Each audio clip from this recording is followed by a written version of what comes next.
The Lord called to Moses and spoke to him from the tent of meeting. He said, "Speak to the Israelites, and say to them, when any of you brings an offering to the Lord, bring as your offering an animal from either the herd or the flock. If the offering is a burnt offering from the herd, he is to offer a male without defect. He must present it at the entrance to the tent of meeting, so that it will be acceptable to the Lord. He is to lay his hand on the head of the burnt offering, and it will be accepted on his behalf to make atonement for him. He is to slaughter the young bull before the Lord, and then Aaron's sons, the priests, shall bring the blood and sprinkle it against the altar on all sides at the entrance to the tent of meeting. He is to skin the burnt offering and cut it into pieces.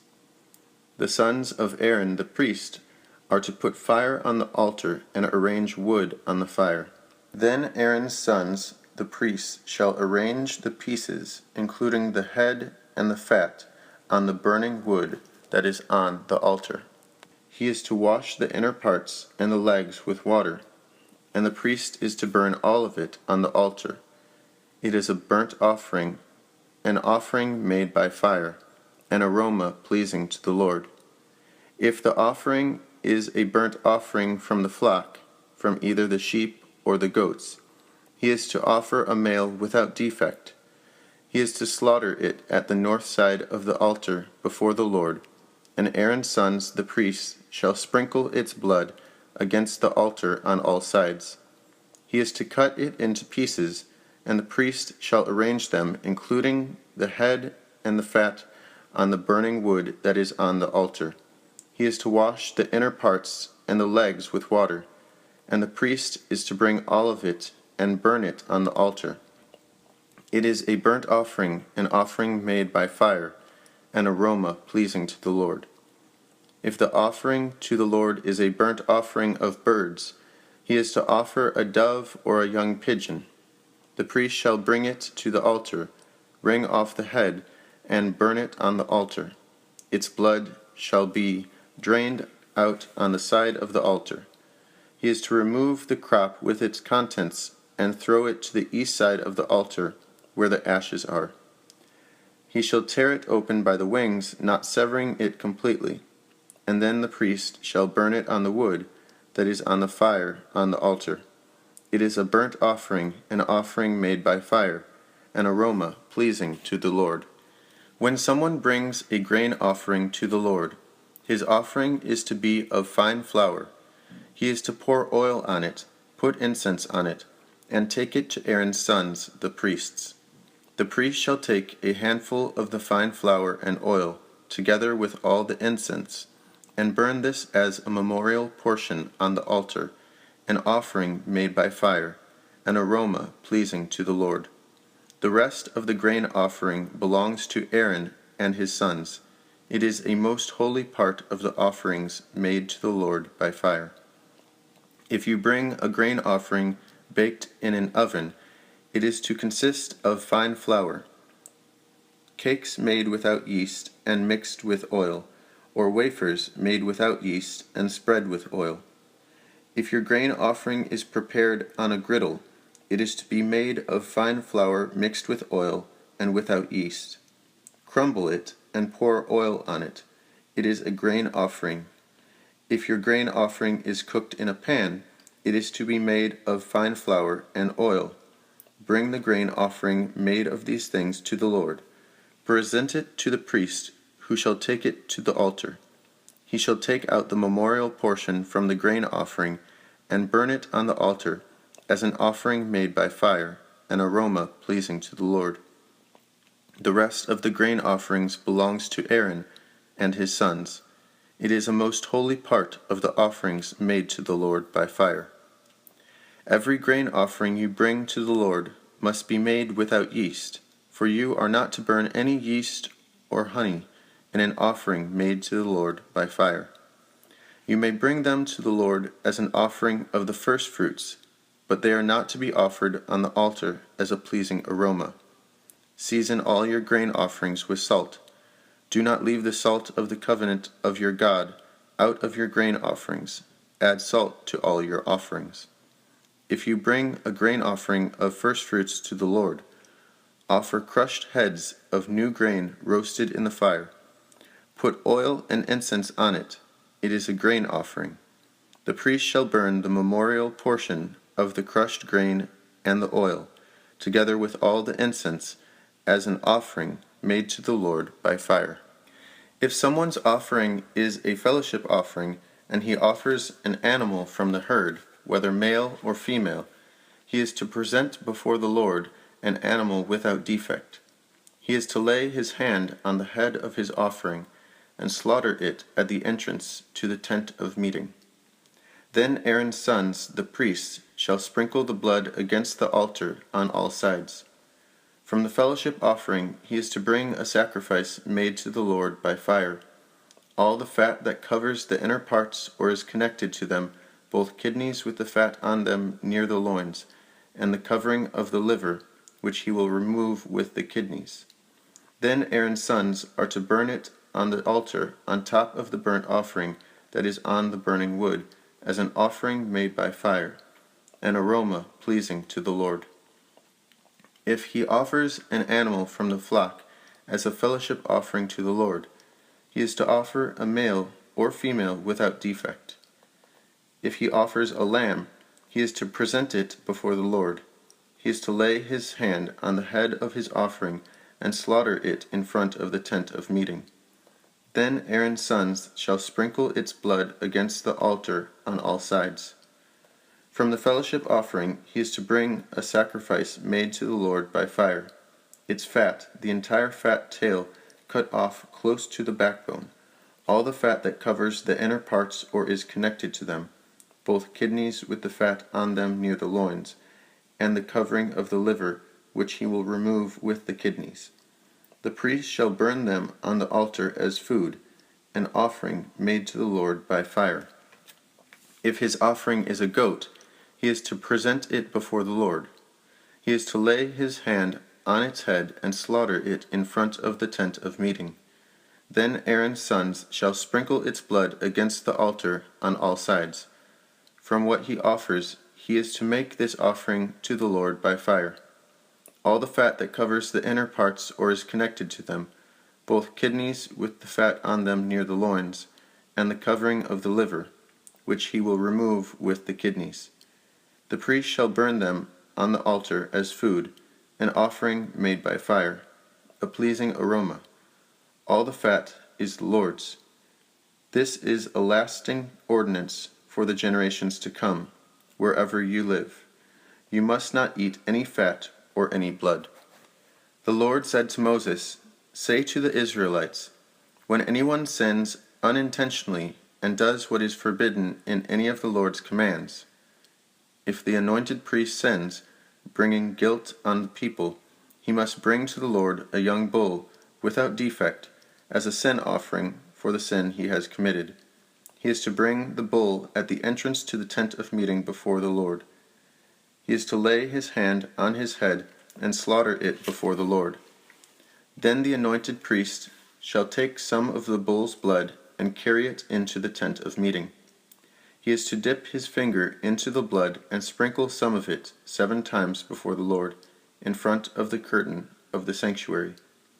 The priest shall then put some of the blood on the horns of the altar of fragrant incense that is before the Lord in the tent of meeting. The rest of the bull's blood he shall pour out at the base of the altar of burnt offering at the entrance to the tent of meeting. He shall remove all the fat from the bull of the sin offering, the fat that covers the inner parts or is connected to them, both kidneys with the fat on them near the loins, and the covering of the liver, which he will remove with the kidneys, just as the fat is removed from the ox sacrificed as a fellowship offering. Then the priest shall burn them on the altar of burnt offering. But the hide of the bull and all its flesh, as well as the head and legs, the inner parts and offal, that is all the rest of the bull, he must take outside the camp to a place ceremonially clean, where the ashes are thrown, and burn it in a wood fire on the ash heap. If the whole Israelite community sins unintentionally and does what is forbidden in any of the Lord's commands, even though the community is unaware of the matter, they are guilty. When they become aware of the sin they committed, the assembly must bring a young bull as a sin offering and present it before the tent of meeting. The elders of the community are to lay their hands on the bull's head before the Lord, and the bull shall be slaughtered before the Lord. Then the anointed priest is to take some of the bull's blood into the tent of meeting. He shall dip his finger into the blood and sprinkle it before the Lord 7 times in front of the curtain. He is to put some of the blood on the horns of the altar that is before the Lord in the tent of meeting. The rest of the blood he shall pour out at the base of the altar of burnt offering at the entrance to the tent of meeting. He shall remove all the fat from it and burn it on the altar, and do with this bull just as he did with the bull for the sin offering. In this way the priest will make atonement for them, and they will be forgiven. Then he shall take the bull outside the camp and burn it as he burned the first bull. This is the sin offering for the community. When a leader sins unintentionally and does what is forbidden in any of the commands of the Lord his God, he is guilty. When he is made aware of the sin he committed, he must bring as his offering a male goat without defect. He is to lay his hands on the goat's head and slaughter it at the place where the burnt offering is slaughtered before the Lord. It is a sin offering. Then the priest shall take some of the blood of the sin offering with his finger and put it on the horns of the altar of the burnt offering, and pour out the rest of the blood at the base of the altar. He shall burn all the fat on the altar as he burned the fat of the fellowship offering. In this way the priest will make atonement for the man's sin, and he will be forgiven. If a member of the community sins unintentionally and does what is forbidden in any of the Lord's commands, he is guilty. When he is made aware of the sin he committed, he must bring as his offering for the sin he committed a female goat without defect. He is to lay his hand on the head of the sin offering and slaughter it at the place of the burnt offering. Then the priest is to take some of the blood with his finger and put it on the horns of the altar of burnt offering, and pour out the rest of the blood at the base of the altar. He shall remove all the fat, just as the fat is removed from the fellowship offering, and the priest shall burn it on the altar as an aroma pleasing to the Lord. In this way the priest will make atonement for him, and he will be forgiven. If he brings a lamb as his sin offering, he is to bring a female without defect. He is to lay his hand on its head and slaughter it for a sin offering at the place where the burnt offering is slaughtered. Then the priest shall take some of the blood of the sin offering with his finger and put it on the horns of the altar of the burnt offering, and pour out the rest of the blood at the base of the altar. He shall remove all the fat, just as the fat is removed from the lamb of the fellowship offering, and the priest shall burn it on the altar, on top of the offerings made to the Lord by fire. In this way the priest will make atonement for him for the sin he has committed, and he will be forgiven. If a person sins because he does not speak up when he hears a public charge to testify regarding something he has seen or learned about, he will be held responsible. Or if a person touches anything ceremonially unclean, whether the carcasses of unclean wild animals, or of unclean livestock, or of unclean creatures that move along the ground, even though he is unaware of it, he has become unclean and is guilty. Or if he touches human uncleanness, anything that would make him unclean even though he is unaware of it, when he learns of it, he will be guilty. Or if a person thoughtlessly takes an oath to do anything, whether good or evil, in any matter one might carelessly swear about, even though he is unaware of it, in any case, when he learns of it, he will be guilty. When anyone is guilty of any of these ways, he must confess in what way he has sinned, and as a penalty for the sin he has committed, he must bring to the Lord a female lamb or goat from the flock as a sin offering, and the priest shall make atonement for him for his sin. If he cannot afford a lamb, he is to bring 2 doves or 2 young pigeons to the Lord as a penalty for his sin, one for a sin offering and the other for a burnt offering. He is to bring them to the priest, who shall first offer the one for the sin offering. He is to wring its head from its neck, not severing it completely, and is to sprinkle some of the blood of the sin offering against the side of the altar. The rest of the blood must be drained out at the base of the altar. It is a sin offering. The priest shall then offer the other as a burnt offering in the prescribed way, and make atonement for him for the sin he has committed, and he will be forgiven. If, however, he cannot afford 2 doves or 2 young pigeons, he is to bring as an offering for his sin 1/10 of an ephah of fine flour for a sin offering. He must not put oil or incense on it, because it is a sin offering. He is to bring it to the priest, who shall take a handful of it as a memorial portion and burn it on the altar on top of the offerings made to the Lord by fire. It is a sin offering. In this way the priest will make atonement for him for any of these sins he has committed, and he will be forgiven. The rest of the offering will belong to the priest, as in the case of the grain offering.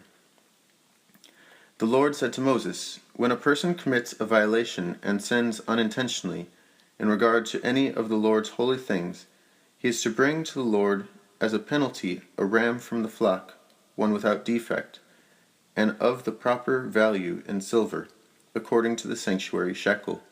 It is a guilt offering. He must make restitution for what he has failed to do in regard to the holy things.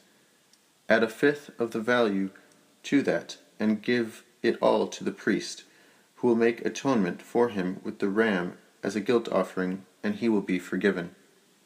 If a person sins and does what is forbidden in any of the Lord's commands, even though he does not know it, he is guilty and will be held responsible. He is to bring to the priest as a guilt offering a ram from the flock, one without defect, and of the proper value. In this way the priest will make atonement for him for the wrong he has committed unintentionally, and he will be forgiven. It is a guilt offering. He has been guilty of wrongdoing against the Lord."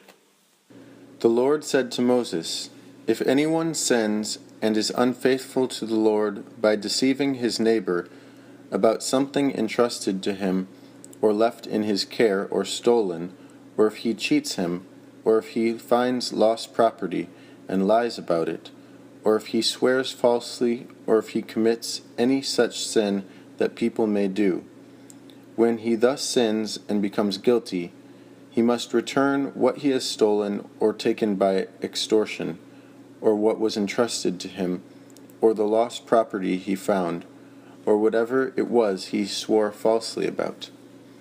He must make restitution in full, add 1/5 of the value to it, and give it all to the owner on the day he presents his guilt offering. And as a penalty, he must bring to the priest, that is, to the Lord, his guilt offering, a ram from the flock, one without defect and of the proper value. In this way the priest will make atonement for him before the Lord, and he will be forgiven for any of these things he did that made him guilty." The Lord said to Moses, "Give Aaron and his sons this command. These are the regulations for the burnt offering. The burnt offering is to remain on the altar hearth throughout the night till the morning, and the fire must be kept burning on the altar. The priest shall then put on his linen clothes, with linen undergarments next to his body, and shall remove the ashes of the burnt offering that the fire has consumed on the altar, and place them beside the altar. Then he is to take off these clothes and put on others, and carry the ashes outside the camp to a place that is ceremonially clean. The fire on the altar must be kept burning. It must not go out. Every morning the priest is to add firewood and arrange the burnt offering on the fire, and burn the fat of the fellowship offerings on it. The fire must be kept burning on the altar continuously. It must not go out. These are the regulations for the grain offering. Aaron's sons are to bring it before the Lord, in front of the altar. The priest is to take a handful of fine flour and oil, together with all the incense on the grain offering, and burn the memorial portion on the altar as an aroma pleasing to the Lord. Aaron and his sons shall eat the rest of it, but it is to be eaten without yeast, in a holy place. They are to eat it in the courtyard of the tent of meeting. It must not be baked with yeast. I have given it as their share of the offerings made to me by fire, like the sin offering and the guilt offering. It is most holy. Any male descendant of Aaron may eat it. It is his regular share of the offerings made to the Lord by fire for the generations to come. Whatever touches them will become holy.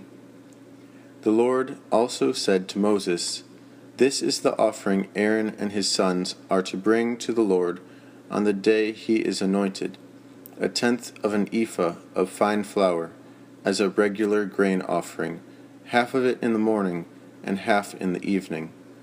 Prepare it with oil on a griddle, bring it well mixed, and present the grain offering broken in pieces as an aroma pleasing to the Lord.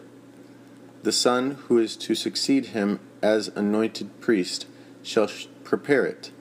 It is the Lord's regular share and is to be burned completely. Every grain offering of a priest shall be burned completely. It must not be eaten." The Lord said to Moses, "Say to Aaron and his sons, these are the regulations for the sin offering. The sin offering is to be slaughtered before the Lord, in the place the burnt offering is slaughtered. It is most holy. The priest who offers it shall eat it. It is to be eaten in a holy place, in the courtyard of the tent of meeting. Whatever touches any of the flesh will become holy, and if any of the blood is spattered on a garment, you must wash it in a holy place.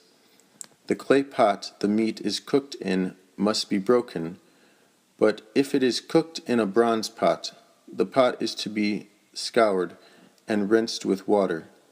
Any male in a priest's family may eat it. It is most holy. But any sin offering whose blood is brought into the tent of meeting to make atonement in the holy place must not be eaten. It must be burned. These are the regulations for the guilt offering, which is most holy. The guilt offering is to be slaughtered in a place where the burnt offering is slaughtered, and its blood is to be sprinkled against the altar on all sides. All its fat shall be offered, the fat tail and the fat that covers the inner parts, both kidneys with the fat on them near the loins, and the covering of the liver, which is to be removed with the kidneys. The priest shall burn them on the altar as an offering made to the Lord by fire. It is a guilt offering. Any male in a priest's family may eat it, but it must be eaten in a holy place. It is most holy. The same law applies to both the sin offering and the guilt offering. They belong to the priest who makes atonement with them. The priest who offers a burnt offering for anyone may keep its hide for himself. Every grain offering baked in an oven or cooked in a pan or on a griddle belongs to the priest who offers it. And every grain offering, whether mixed with oil or dry, belongs equally to all the sons of Aaron. These are the regulations for the fellowship offering a person may present to the Lord. If he offers it as an expression of thankfulness, then along with this thank offering he is to offer cakes of bread made without yeast and mixed with oil, wafers made without yeast and spread with oil, and cakes of fine flour well kneaded and mixed with oil. Along with his fellowship offering of thanksgiving, he is to present an offering with cakes of bread made with yeast.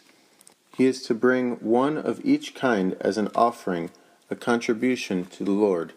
It belongs to the priest who sprinkles the blood of the fellowship offerings. The meat of his fellowship offering of thanksgiving must be eaten on the day it is offered.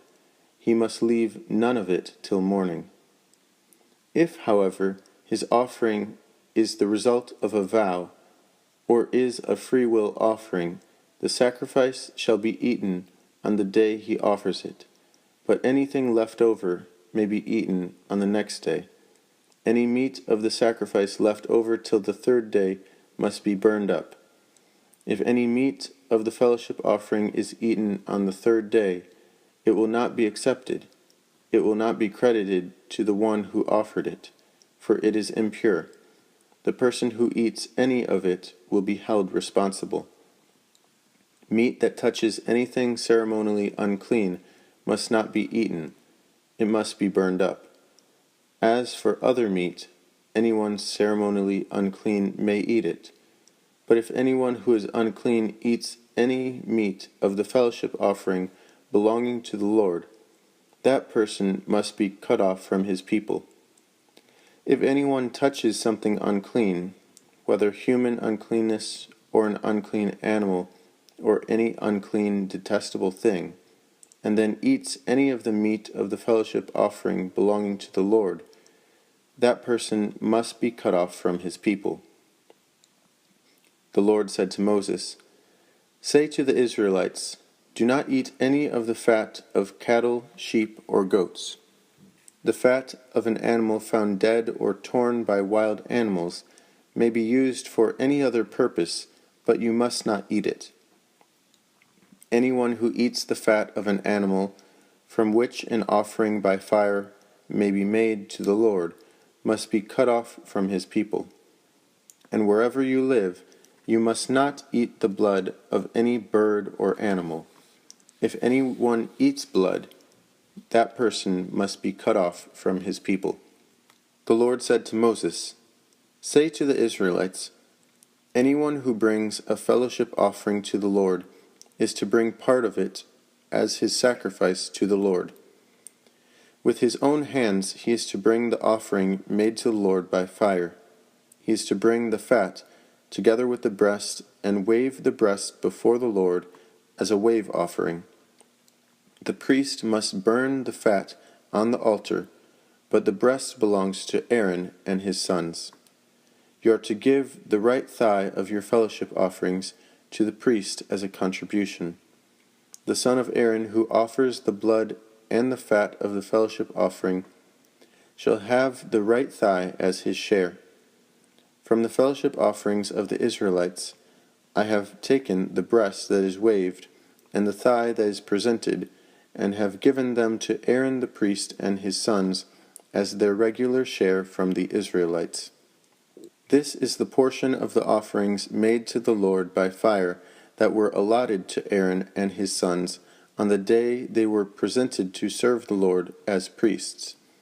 On the day they were anointed, the Lord commanded that the Israelites give this to them as their regular share for the generations to come. These, then, are the regulations for the burnt offering, the grain offering, the sin offering, the guilt offering, the ordination offering, and the fellowship offering, which the Lord gave Moses on Mount Sinai on the day he commanded the Israelites to bring their offerings to the Lord in the desert of Sinai. The Lord said to Moses, "Bring Aaron and his sons, their garments, the anointing oil, the bull for the sin offering, the 2 rams, and the basket containing bread made without yeast, and gather the entire assembly at the entrance to the tent of meeting." Moses did as the Lord commanded him, and the assembly gathered at the entrance to the tent of meeting. Moses said to the assembly, "This is what the Lord has commanded to be done." Then Moses brought Aaron and his sons forward and washed them with water. He put the tunic on Aaron, tied the sash around him, clothed him with the robe, and put the ephod on him. He also tied the ephod to him by its skillfully woven waistband, so it was fastened on him. He placed the breastpiece on him and put the Urim and Thummim in the breastpiece. Then he placed the turban on Aaron's head and set the gold plate, the sacred diadem, on the front of it, as the Lord commanded Moses. Then Moses took the anointing oil and anointed the tabernacle and everything in it, and so consecrated them. He sprinkled some of the oil on the altar 7 times, anointing the altar and all its utensils and the basin with its stand, to consecrate them. He poured some of the anointing oil on Aaron's head and anointed him to consecrate him. Then he brought Aaron's sons forward, put tunics on them, tied sashes around them, and put headbands on them, as the Lord commanded Moses. He then presented the bull for the sin offering, and Aaron and his sons laid their hands on its head. Moses slaughtered the bull and took some of the blood, and with his finger he put it on all the horns of the altar to purify the altar. He poured out the rest of the blood at the base of the altar. So he consecrated it to make atonement for it. Moses also took all the fat around the inner parts, the covering of the liver, and both kidneys and their fat, and burned it on the altar. But the bull with its hide and its flesh and its offal he burned up outside the camp, as the Lord commanded Moses. He then presented the ram for the burnt offering, and Aaron and his sons laid their hands on its head.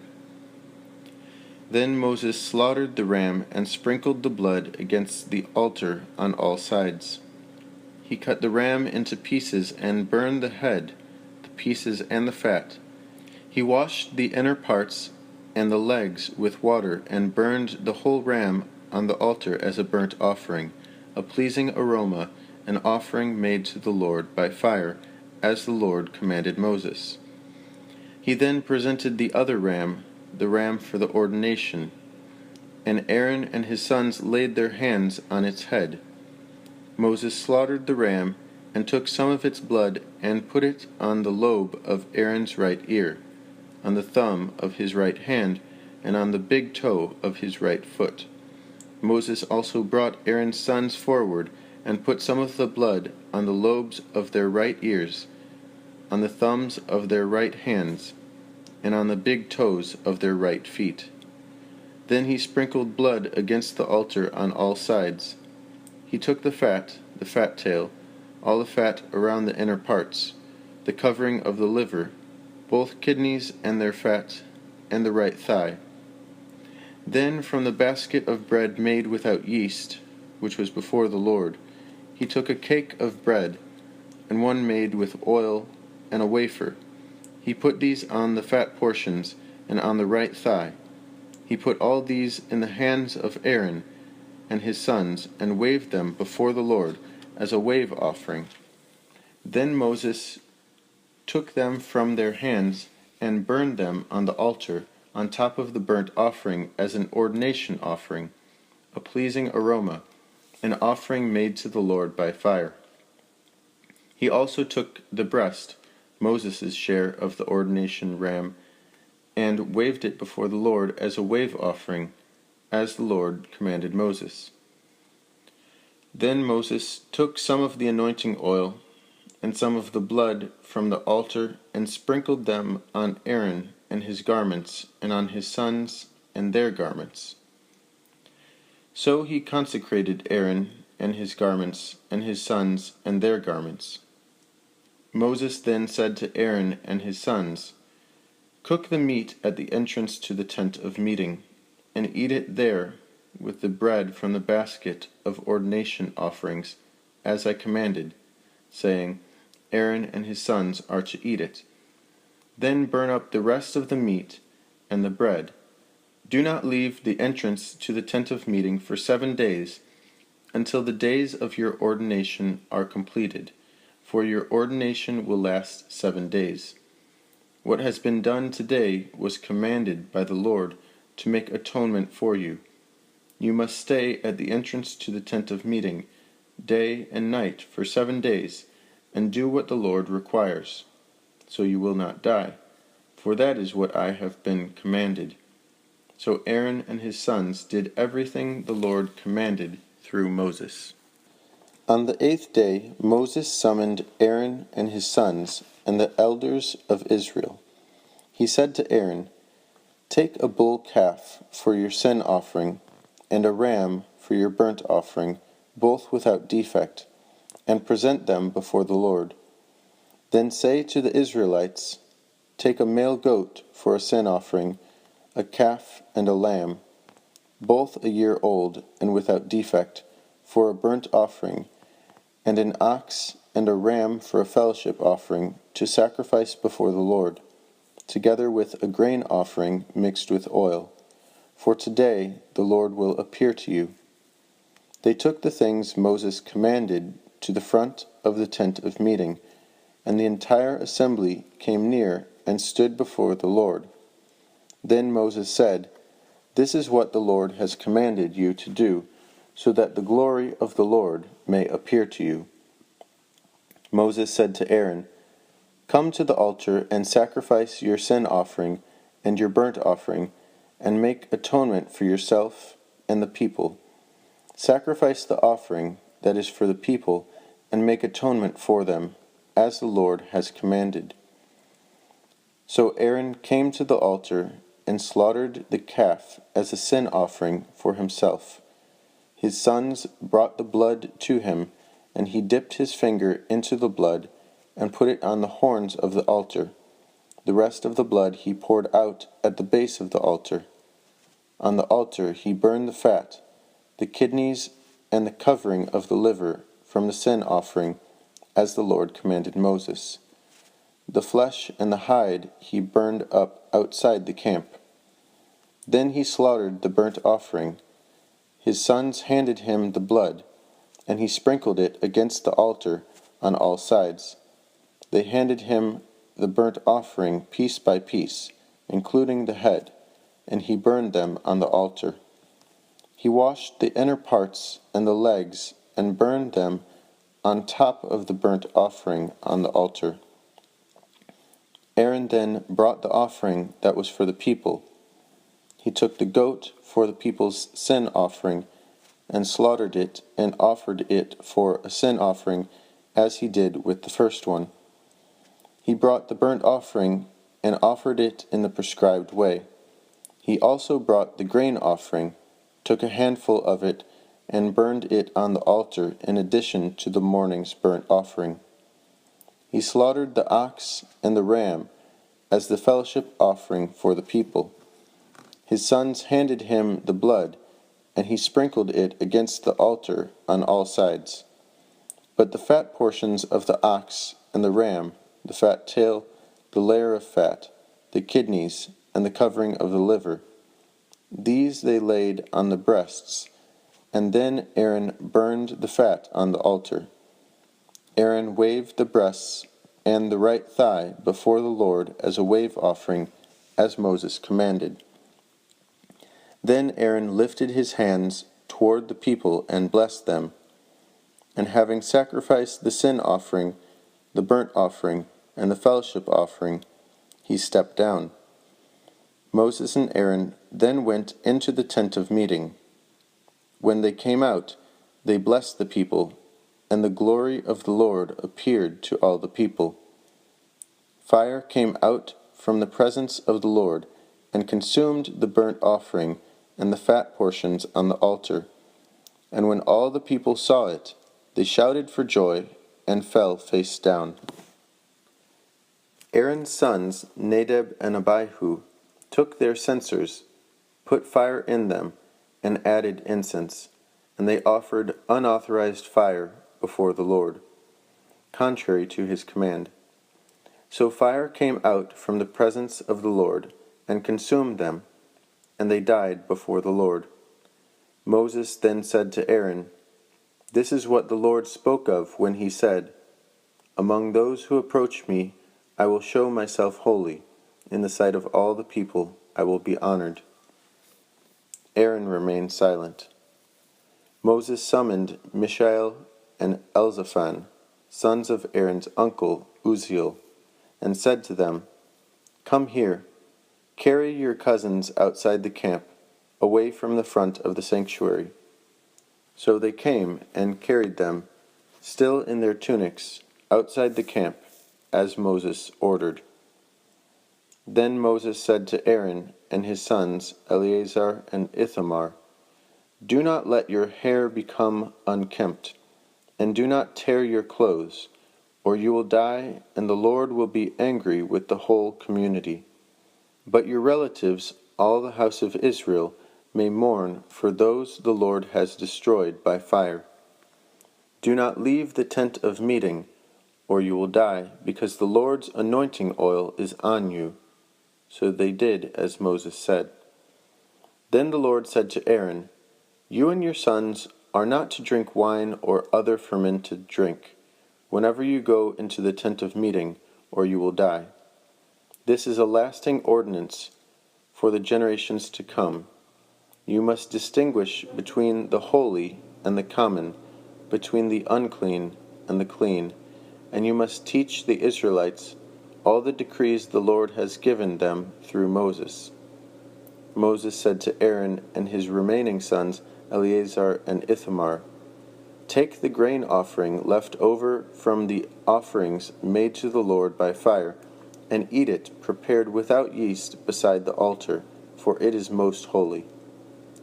Eat it in a holy place, because it is your share and your son's share of the offerings made to the Lord by fire. For so I have been commanded. But you and your sons and your daughters may eat the breast that was waved and the thigh that was presented. Eat them in a ceremonially clean place. They have been given to you and your children as your share of the Israelites' fellowship offerings. The thigh that was presented and the breast that was waved must be brought with the fat portions of the offerings made by fire, to be waved before the Lord as a wave offering. This will be the regular share for you and your children, as the Lord has commanded." When Moses inquired about the goat of the sin offering, and found that it had been burned up, he was angry with Eleazar and Ithamar, Aaron's remaining sons, and asked, "Why didn't you eat the sin offering in the sanctuary area? It is most holy. It was given to you to take away the guilt of the community by making atonement for them before the Lord. Since its blood was not taken into the holy place, you should have eaten the goat in the sanctuary area, as I commanded." Aaron replied to Moses, "Today they sacrificed their sin offering and their burnt offering before the Lord, but such things as this have happened to me. Would the Lord have been pleased if I had eaten the sin offering today?" When Moses heard this, he was satisfied. The Lord said to Moses and Aaron, "Say to the Israelites, of all the animals that live on land, these are the ones you may eat. You may eat any animal that has a split hoof, completely divided, and that chews the cud. There are some that only chew the cud or only have a split hoof, but you must not eat them. The camel, though it chews the cud, does not have a split hoof. It is ceremonially unclean for you. The coney, though it chews the cud, does not have a split hoof. It is unclean for you. The rabbit, though it chews the cud, does not have a split hoof. It is unclean for you. And the pig, though it has a split hoof, completely divided, does not chew the cud. It is unclean for you. You must not eat their meat or touch their carcasses. They are unclean for you. Of all the creatures living in the water of the seas and the streams, you may eat any that have fins and scales, but all creatures in the seas or streams that do not have fins and scales, whether among all the swarming things or among all other living creatures in the water, you are to detest. And since you are to detest them, you must not eat their meat, and you must detest their carcasses. Anything living in the water that does not have fins and scales is to be detestable to you. These are the birds you are to detest and not eat, because they are detestable: the eagle, the vulture, the black vulture, the red kite, any kind of black kite, any kind of raven, the horned owl, the screech owl, the gull, any kind of hawk, the little owl, the cormorant, the great owl, the white owl, the desert owl, the osprey, the stork, any kind of heron, the hoopoe, and the bat. All flying insects that walk on all fours are to be detestable to you. There are, however, some winged creatures that walk on all fours that you may eat, those that have joint legs for hopping on the ground. Of these you may eat any kind of locust, katydid, cricket, or grasshopper. But all other winged creatures that have 4 legs you are to detest. You will make yourselves unclean by these. Whoever touches their carcasses will be unclean till evening. Whoever picks up one of their carcasses must wash his clothes, and he will be unclean till evening. Every animal that has a split hoof, not completely divided, or that does not chew the cud, is unclean for you. Whoever touches the carcasses of any of them will be unclean. Of all the animals that walk on all fours, those that walk on their paws are unclean for you. Whoever touches their carcasses will be unclean till evening. Anyone who picks up their carcasses must wash his clothes, and he will be unclean till evening. They are unclean for you. Of the animals that move about on the ground, these are unclean for you: the weasel, the rat, any kind of great lizard, the gecko, the monitor lizard, the wall lizard, the skink, and the chameleon. Of all those that move along the ground, these are unclean for you. Whoever touches them when they are dead will be unclean till evening. When one of them dies and falls on something, that article, whatever its use, will be unclean, whether it is made of wood, cloth, hide, or sackcloth. Put it in water. It will be unclean till evening, and then it will be clean.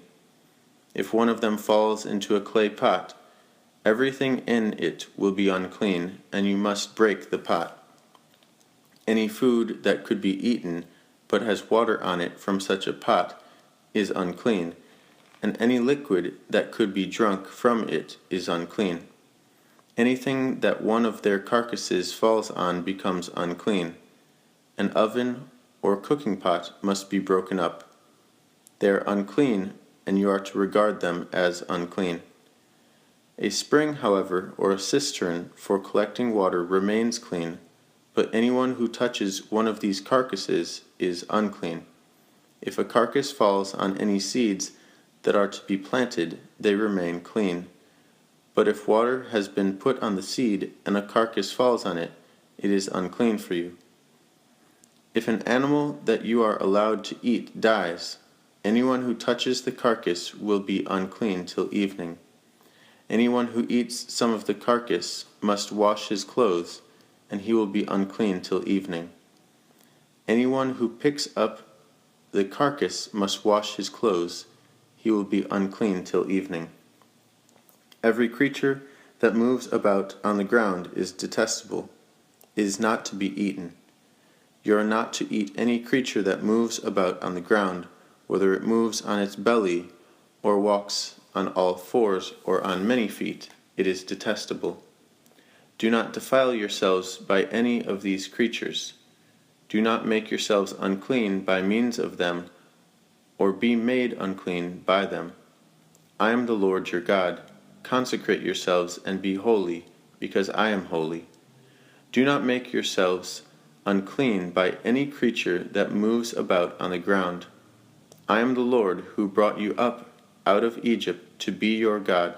Therefore be holy, because I am holy. These are the regulations concerning animals, birds, every living thing that moves in the water, and every creature that moves about on the ground. You must distinguish between the unclean and the clean, between living creatures that may be eaten and those that may not be eaten. The Lord said to Moses, "Say to the Israelites, a woman who becomes pregnant and gives birth to a son will be ceremonially unclean for 7 days, just as she is unclean during her monthly period. On the 8th day, the boy is to be circumcised. Then the woman must wait 33 days to be purified from her bleeding. She must not touch anything sacred or go to the sanctuary until the days of her purification are over. If she gives birth to a daughter, for 2 weeks the woman will be unclean, as during her period. Then she must wait 66 days to be purified from her bleeding. When the days of her purification for a son or daughter are over, she is to bring to the priest at the entrance to the tent of meeting a year-old lamb for a burnt offering and a young pigeon or a dove for a sin offering. He shall offer them before the Lord to make atonement for her, and then she will be ceremonially clean from her flow of blood. These are the regulations for the woman who gives birth to a boy or a girl. If she cannot afford a lamb, she is to bring 2 doves or 2 young pigeons, one for a burnt offering and the other for a sin offering. In this way the priest will make atonement for her, and she will be clean. The Lord said to Moses and Aaron, "When anyone has a swelling or a rash or a bright spot on his skin that may become an infectious skin disease, he must be brought to Aaron the priest, or to one of his sons who is a priest. The priest is to examine the sore on his skin, and if the hair in the sore has turned white, and the sore appears to be more than skin deep, it is an infectious skin disease. When the priest examines him, he shall pronounce him ceremonially unclean. If the spot on his skin is white, but does not appear to be more than skin deep, and the hair in it has not turned white, the priest is to put the infected person in isolation for 7 days. On the 7th day, the priest is to examine him, and if he sees that the sore is unchanged and has not spread in the skin, he is to keep him in isolation another 7 days. On the 7th day, the priest is to examine him again, and if the sore has faded and has not spread in the skin, the priest shall pronounce him clean. It is only a rash. The man must wash his clothes, and he will be clean. But if the rash does spread in his skin after he has shown himself to the priest to be pronounced clean, he must appear before the priest again. The priest is to examine him, and if the rash has spread in the skin, he shall pronounce him unclean. It is an infectious disease. When anyone has an infectious skin disease, he must be brought to the priest. The priest is to examine him, and if there is a white swelling in the skin that has turned the hair white, and if there is raw flesh in the swelling, it is a chronic skin disease, and the priest shall pronounce him unclean. He is not to put him in isolation because he is already unclean. If the disease breaks out all over his skin and, so far as the priest can see, it covers all the skin of the infected person from head to foot, the priest is to examine him, and if the disease has covered his whole body, he shall pronounce the person unclean. Since it has all turned white, he is clean. But whenever raw flesh appears on him, it will be unclean. When the priest sees the raw flesh, he shall pronounce him unclean. The raw flesh is unclean. He has an infectious disease. Should the raw flesh change and turn white, he must go to the priest. The priest is to examine him, and if the sores have turned white, the priest shall pronounce the infected person clean. Then he will be clean. When someone has a boil on his skin and it heals, and in the place where the boil was, a white swelling or reddish-white spot appears, he must present himself to the priest. The priest is to examine it, and if it appears to be more than skin deep, and the hair in it has turned white, the priest shall pronounce him unclean. It is an infectious skin disease that has broken out where the boil was. But if, when the priest examines it, there is no white hair in it, and it is not more than skin deep and has faded, then the priest is to put him in isolation for 7 days. If it is spreading in the skin, the priest shall pronounce him unclean. It is infectious. But if the spot is unchanged and has not spread, it is only a scar from the boil, and the priest shall pronounce him clean. When someone has a burn on his skin and a reddish white or white spot appears in the raw flesh of the burn, the priest is to examine the spot, and if the hair in it has turned white, and it appears to be more than skin deep, it is an infectious disease that has broken out in the burn.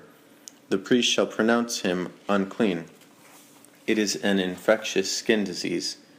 But if the priest examines it, and there is no white hair in the spot, and if it is not more than skin deep and has faded, then the priest is to put him in isolation for 7 days. On the 7th day the priest is to examine him, and if it is spreading in the skin, the priest shall pronounce him unclean. It is an infectious skin disease. If, however, the spot is unchanged and has not spread in the skin but has faded, it is a swelling from the burn, and the priest shall pronounce him clean. It is only a scar from the burn. If a man or woman has a sore on the head or on the chin, the priest is to examine the sore, and if it appears to be more than skin deep and the hair in it is yellow and thin, the priest shall pronounce that person unclean. It is an itch, an infectious disease of the head or chin. But if, when the priest examines this kind of sore, it does not seem to be more than skin deep, and there is no black hair in it, then the priest is to put the infected person in isolation for 7 days. On the 7th day, the priest is to examine the sore, and if the itch has not spread and there is no yellow hair in it, and it does not appear to be more than skin deep, he must be shaved except for the diseased area, and the priest is to keep him in isolation another 7 days. On the 7th day, the priest is to examine the itch, and if it has not spread in the skin and appears to be no more than skin deep, the priest shall pronounce him clean. He must wash his clothes, and he will be clean. But if the itch does spread in the skin after he is pronounced clean, the priest is to examine him, and if the itch has spread in the skin, the priest does not need to look for yellow hair. The person is unclean. If, however, in his judgment it is unchanged and the black hair has grown in it, the itch is healed. He is clean, and the priest shall pronounce him clean. When a man or woman has white spots on the skin, the priest is to examine them, and if the spots are dull white, it is a harmless rash that has broken out on the skin. That person is clean. When a man has lost his hair and is bald, he is clean. If he has lost his hair from the front of his scalp and has a bald forehead, he is clean. But if he has a reddish white sore on his bald head or forehead, it is an infectious disease breaking out on his head or forehead. The priest is to examine him, and if the swollen sore on his head or forehead is reddish white, like an infectious skin disease, the man is diseased and is unclean. The priest shall pronounce him unclean because of the sore on his head. The person with such an infectious disease must wear torn clothes. Let his hair be unkempt. Cover the lower part of his face and cry out, "Unclean! Unclean!" As long as he has the infection, he remains unclean. He must live alone. He must live outside the camp. If any clothing is contaminated with mildew, any woolen or linen clothing, any woven or knitted material of linen or wool, any leather or anything made of leather, And if the contamination in the clothing or leather or woven or knitted material or any leather article is greenish or reddish, it is a spreading mildew and must be shown to the priest. The priest is to examine the mildew and isolate the affected article for 7 days. On the 7th day he is to examine it. And if the mildew has spread in the clothing, or the woven or knitted material, or the leather, whatever its use, it is a destructive mildew. The article is unclean. He must burn up the clothing, or the woven or knitted material of wool or linen, or any leather article that has the contamination in it. Because the mildew is destructive, the article must be burned up. But if, when the priest examines it, the mildew has not spread in the clothing, or the woven or knitted material, or the leather article, he shall order that the contaminated article be washed. Then he is to isolate it for another 7 days. After the affected article has been washed, the priest is to examine it, and if the mildew has not changed its appearance, even though it has not spread, it is unclean. Burn it with fire, whether the mildew has affected one side or the other.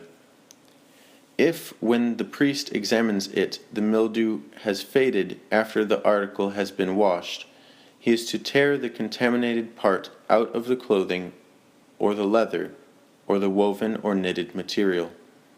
But if it reappears in the clothing, or in the woven or knitted material, or in the leather article, it is spreading, and whatever has the mildew must be burned with fire. The clothing, or the woven or knitted material, or any leather article that has been washed and is rid of the mildew, must be washed again, and it will be clean. These are the regulations concerning contamination by mildew in woolen or linen clothing, woven or knitted material, or any leather article, for pronouncing them clean or unclean.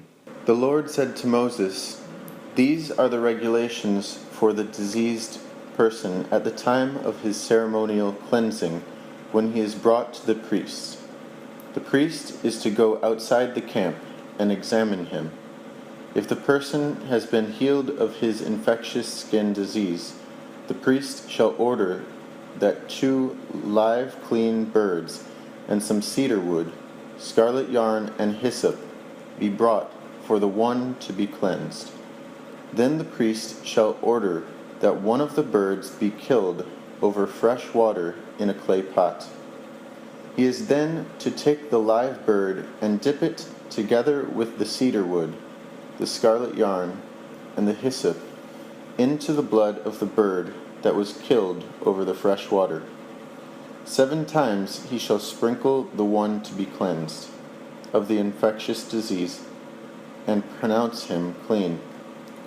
Then he is to release the live bird in the open fields. The person to be cleansed must wash his clothes, shave off all his hair, and bathe with water. Then he will be ceremonially clean. After this, he may come into the camp, but he must stay outside his tent for 7 days. On the 7th day, he must shave off all his hair. He must shave his head, his beard, his eyebrows, and the rest of his hair. He must wash his clothes and bathe himself with water, and he will be clean. On the 8th day, he must bring 2 male lambs and 1 ewe lamb, a year old, each without defect, along with 3/10 of an ephah of fine flour mixed with oil for a grain offering, and 1 log of oil.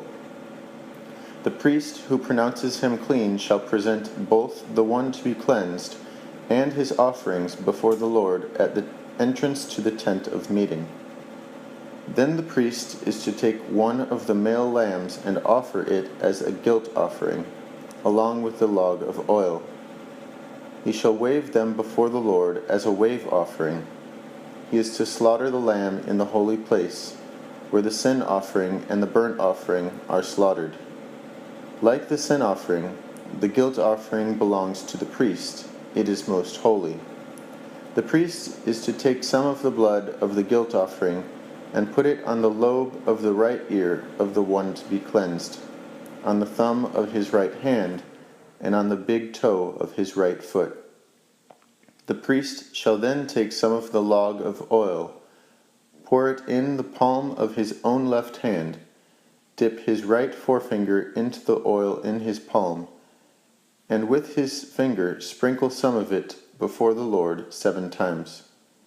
The priest is to put some of the oil remaining in his palm on the lobe of the right ear of the one to be cleansed, on the thumb of his right hand, and on the big toe of his right foot, on top of the blood of the guilt offering.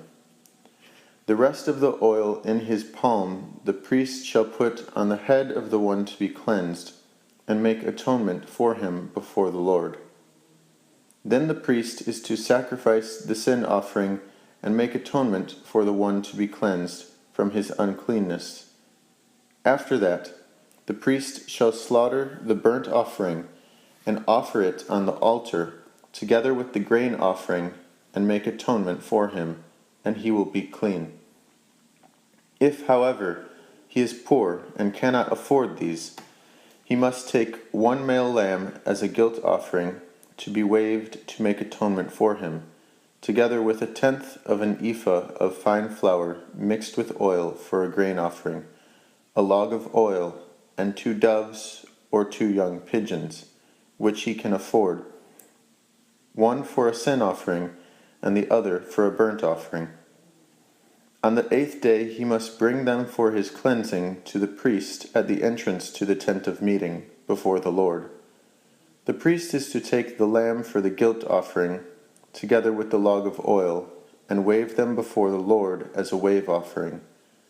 He shall slaughter the lamb for the guilt offering and take some of its blood and put it on the lobe of the right ear of the one to be cleansed, on the thumb of his right hand, and on the big toe of his right foot. The priest is to pour some of the oil into the palm of his own left hand, and with his right forefinger sprinkle some of the oil from his palm 7 times before the Lord. Some of the oil in his palm he is to put on the same places he put the blood of the guilt offering, on the lobe of the right ear of the one to be cleansed, on the thumb of his right hand, and on the big toe of his right foot. The rest of the oil in his palm the priest shall put on the head of the one to be cleansed, to make atonement for him before the Lord. Then he shall sacrifice the doves or the young pigeons, which the person can afford, one as a sin offering and the other as a burnt offering, together with the grain offering. In this way the priest will make atonement before the Lord on behalf of the one to be cleansed. These are the regulations for anyone who has an infectious skin disease and who cannot afford the regular offerings for his cleansing. The Lord said to Moses and Aaron, "When you enter the land of Canaan, which I am giving you as your possession, and I put a spreading mildew in a house in that land, the owner of the house must go and tell the priest, 'I have seen something that looks like mildew in my house.' The priest is to order the house to be emptied before he goes in to examine the mildew, so that nothing in the house will be pronounced unclean.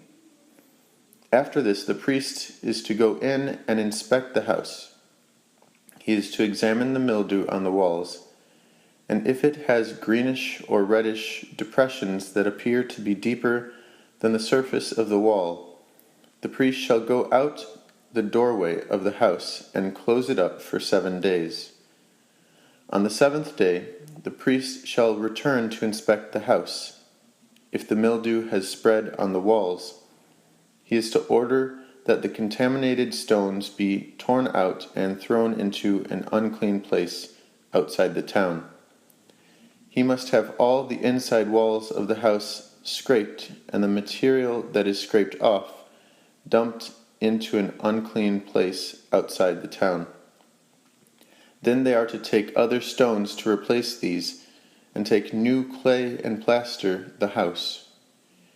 If the mildew reappears in the house after the stones have been torn out and the house scraped and plastered, the priest is to go and examine it, and if the mildew has spread in the house, it is a destructive mildew. The house is unclean. It must be torn down, its stones, timbers, and all the plaster, and taken out of the town to an unclean place. Anyone who goes into the house while it is closed up will be unclean till evening. Anyone who sleeps or eats in the house must wash his clothes. But if the priest comes to examine it and the mildew has not spread after the house has been plastered, he shall pronounce the house clean, because the mildew is gone. To purify the house, he is to take 2 birds and some cedar wood, scarlet yarn, and hyssop. He shall kill one of the birds over fresh water in a clay pot. Then he is to take the cedar wood, the hyssop, the scarlet yarn, and the live bird, dip them into the blood of the dead bird and the fresh water, and sprinkle the house 7 times. He shall purify the house with the bird's blood, the fresh water, the live bird, the cedar wood, the hyssop, and the scarlet yarn. Then he is to release the live bird in the open fields outside the town. In this way he will make atonement for the house, and it will be clean. These are the regulations for any infectious skin disease, for an itch, for mildew in clothing or in a house, and for a swelling, a rash, or a bright spot, to determine when something is clean or unclean. These are the regulations for infectious skin diseases and mildew. The Lord said to Moses and Aaron, "Speak to the Israelites and say to them, when any man has a bodily discharge, the discharge is unclean, whether it continues flowing from his body or is blocked. It will make him unclean. This is how his discharge will bring about uncleanness. Any bed the man with a discharge lies on will be unclean, and anything he sits on will be unclean. Anyone who touches his bed must wash his clothes and bathe with water, and he will be unclean till evening. Whoever sits on anything that the man with a discharge sat on must wash his clothes and bathe with water, and he will be unclean till evening. Whoever touches the man who has a discharge must wash his clothes and bathe with water, and he will be unclean till evening. If the man with the discharge spits on someone who is clean, that person must wash his clothes and bathe with water, and he will be unclean till evening. Everything the man sits on when riding will be unclean, and whoever touches any of the things that were under him will be unclean till evening. Whoever picks up those things must wash his clothes and bathe with water, and he will be unclean till evening. Anyone the man with a discharge touches without rinsing his hands with water must wash his clothes and bathe with water, and he will be unclean till evening. A clay pot that the man touches must be broken, and any wooden article is to be rinsed with water. When a man is cleansed from his discharge, he is to count off 7 days for his ceremonial cleansing. He must wash his clothes and bathe himself with fresh water, and he will be clean. On the 8th day he must take 2 doves or 2 young pigeons, and come before the Lord to the entrance to the tent of meeting, and give them to the priest. The priest is to sacrifice them, the one for a sin offering, and the other for a burnt offering. In this way he will make atonement before the Lord for the man because of his discharge. When a man has an emission of semen, he must bathe his whole body with water, and he will be unclean till evening. Any clothing or leather that has semen on it must be washed with water, and it will be unclean till evening. When a man lies with a woman and there is an emission of semen, both must bathe with water, and they will be unclean till evening. When a woman has her regular flow of blood, the impurity of her monthly period will last 7 days, and anyone who touches her will be unclean till evening. Anything she lies on during her period will be unclean, and anything she sits on will be unclean. Whoever touches her bed must wash his clothes and bathe with water, and he will be unclean till evening. Whoever touches anything she sits on must wash his clothes and bathe with water, and he will be unclean till evening. Whether it is the bed or anything she was sitting on, when anyone touches it, he will be unclean till evening. If a man lies with her, and her monthly flow touches him, he will be unclean for 7 days. Any bed he lies on will be unclean. When a woman has a discharge of blood for many days at a time other than her monthly period, or has a discharge that continues beyond her period, she will be unclean as long as she has the discharge, just as in the days of her period. Any bed she lies on while her discharge continues will be unclean, as is her bed during her monthly period, and anything she sits on will be unclean, as during her period. Whoever touches them will be unclean. He must wash his clothes and bathe with water, and he will be unclean till evening. When she is cleansed from her discharge, she must count off 7 days, and after that she will be ceremonially clean. On the 8th day she must take 2 doves or 2 young pigeons and bring them to the priest at the entrance to the tent of meeting. The priest is to sacrifice one for a sin offering and the other for a burnt offering.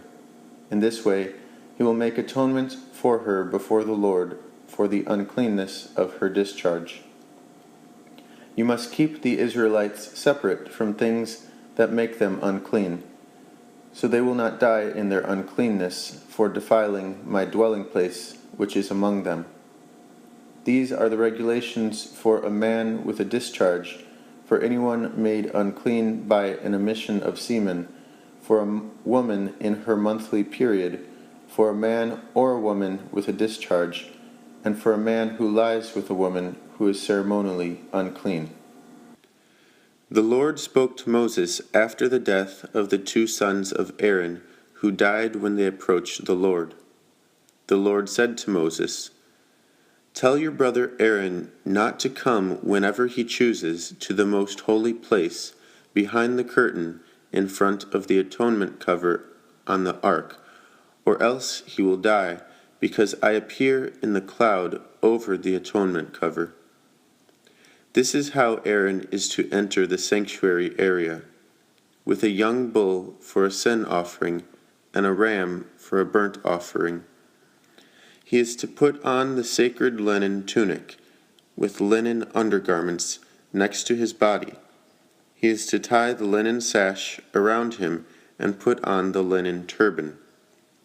These are sacred garments, so he must bathe himself with water before he puts them on. From the Israelite community he is to take 2 male goats for a sin offering and a ram for a burnt offering. Aaron is to offer the bull for his own sin offering to make atonement for himself and his household. Then he is to take the 2 goats and present them before the Lord at the entrance to the tent of meeting. He is to cast lots for the 2 goats, one lot for the Lord and the other for the scapegoat. Aaron shall bring the goat whose lot falls to the Lord and sacrifice it for a sin offering. But the goat chosen by Lot as the scapegoat shall be presented alive before the Lord, to be used for making atonement by sending it into the desert as a scapegoat. Aaron shall bring the bull for his own sin offering to make atonement for himself and his household, and he is to slaughter the bull for his own sin offering. He is to take a censer full of burning coals from the altar before the Lord, and 2 handfuls of finely ground fragrant incense, and take them behind the curtain. He is to put the incense on the fire before the Lord, and the smoke of the incense will conceal the atonement cover above the testimony, so that he will not die. He is to take some of the bull's blood, and with his finger sprinkle it on the front of the atonement cover. Then he shall sprinkle some of it with his finger 7 times before the atonement cover.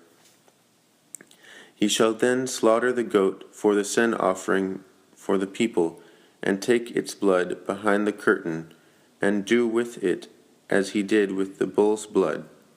He shall sprinkle it on the atonement cover and in front of it. In this way he will make atonement for the most holy place, because of the uncleanness and rebellion of the Israelites, whatever their sins have been. He is to do the same for the tent of meeting, which is among them, in the midst of their uncleanness. No one is to be in the tent of meeting from the time Aaron goes in to make atonement in the most holy place until he comes out, having made atonement for himself, his household, and the whole community of Israel. Then he shall come out to the altar that is before the Lord, and make atonement for it. He shall take some of the bull's blood and some of the goat's blood, and put it on the horns of the altar. He shall sprinkle some of the blood on it with his finger 7 times to cleanse it and to consecrate it from the uncleanness of the Israelites. When Aaron has finished making atonement for the most holy place, the tent of meeting, and the altar, he shall bring forward the live goat. He is to lay both hands on the head of the live goat, and confess over it all the wickedness and rebellion of the Israelites, all their sins, and put them on the goat's head. He shall send the goat away into the desert, in the care of a man appointed for the task. The goat will carry on itself all their sins to a solitary place, and the man shall release it in the desert. Then Aaron is to go into the tent of meeting, and take off the linen garments he put on before he entered the most holy place, and he is to leave them there. He shall bathe himself with water in a holy place, and put on his regular garments. Then he shall come out and sacrifice the burnt offering for himself, and the burnt offering for the people, to make atonement for himself and for the people. He shall also burn the fat of the sin offering on the altar. The man who releases the goat as a scapegoat must wash his clothes and bathe himself with water. Afterward, he may come into the camp. The bull and the goat for the sin offerings, whose blood was brought into the most holy place to make atonement, must be taken outside the camp. Their hides, flesh, and offal are to be burned up. The man who burns them must wash his clothes and bathe himself with water. Afterward he may come into the camp. This is to be a lasting ordinance for you. On the 10th day of the 7th month you must deny yourselves, and not do any work, whether native-born or an alien living among you, because on this day atonement will be made for you to cleanse you. Then before the Lord you will be clean from all your sins. It is a Sabbath of rest, and you must deny yourselves. It is a lasting ordinance. The priest who is anointed and ordained to succeed his father as high priest is to make atonement. He is to put on the sacred linen garments and make atonement for the most holy place, for the tent of meeting and the altar, and for the priests and all the people of the community. This is to be a lasting ordinance for you. Atonement is to be made once a year for all the sins of the Israelites. And it was done as the Lord commanded Moses. The Lord said to Moses, "Speak to Aaron and his sons and to all the Israelites, and say to them, 'This is what the Lord has commanded. Any Israelite who sacrifices an ox, a lamb, or a goat, in the camp or outside of it, instead of bringing it to the entrance to the tent of meeting, to present it as an offering to the Lord in front of the tabernacle of the Lord, that man shall be considered guilty of bloodshed. He has shed blood and must be cut off from his people. This is so the Israelites will bring to the Lord the sacrifices they are now making in the open fields. They must bring them to the priest, that is, to the Lord, at the entrance to the tent of meeting, and sacrifice them as fellowship offerings. The priest is to sprinkle the blood against the altar of the Lord, at the entrance to the tent of meeting, and burn the fat as an aroma pleasing to the Lord. They must no longer offer any of their sacrifices to the goat idols to whom they prostitute themselves. This is to be a lasting ordinance for them and for the generations to come. Say to them, any Israelite or any alien living among them who offers a burnt offering or sacrifice and does not bring it to the entrance to the tent of meeting to sacrifice it to the Lord, that man must be cut off from his people. Any Israelite or alien living among them who eats any blood, I will set my face against that person who eats blood, and will cut him off from his people. For the life of a creature is in the blood, and I have given it to you to make atonement for yourselves on the altar. It is the blood that makes atonement for one's life. Therefore I say to the Israelites, none of you may eat blood, nor may an alien living among you eat blood. Any Israelite or any alien living among you who hunts any animal or bird that may be eaten must drain out the blood and cover it with earth, because the life of every creature is in its blood. That is why I have said to the Israelites, you must not eat the blood of any creature, because the life of every creature is its blood. Anyone who eats it must be cut off. Anyone, whether native-born or alien, who eats anything found dead or torn by wild animals, must wash his clothes and bathe with water, and he will be ceremonially unclean till evening. Then he will be clean. But if he does not wash his clothes and bathe himself, he will be held responsible. The Lord said to Moses, Speak to the Israelites and say to them, I am the Lord your God. You must not do as they do in Egypt, where you used to live, and you must not do as they do in the land of Canaan, where I am bringing you. Do not follow their practices. You must obey my laws and be careful to follow my decrees. I am the Lord your God. Keep my decrees and laws, for the man who obeys them will live by them. I am the Lord. No one is to approach any close relative to have sexual relations. I am the Lord. Do not dishonor your father by having sexual relations with your mother. She is your mother. Do not have sexual relations with her. Do not have sexual relations with your father's wife. That would dishonor your father.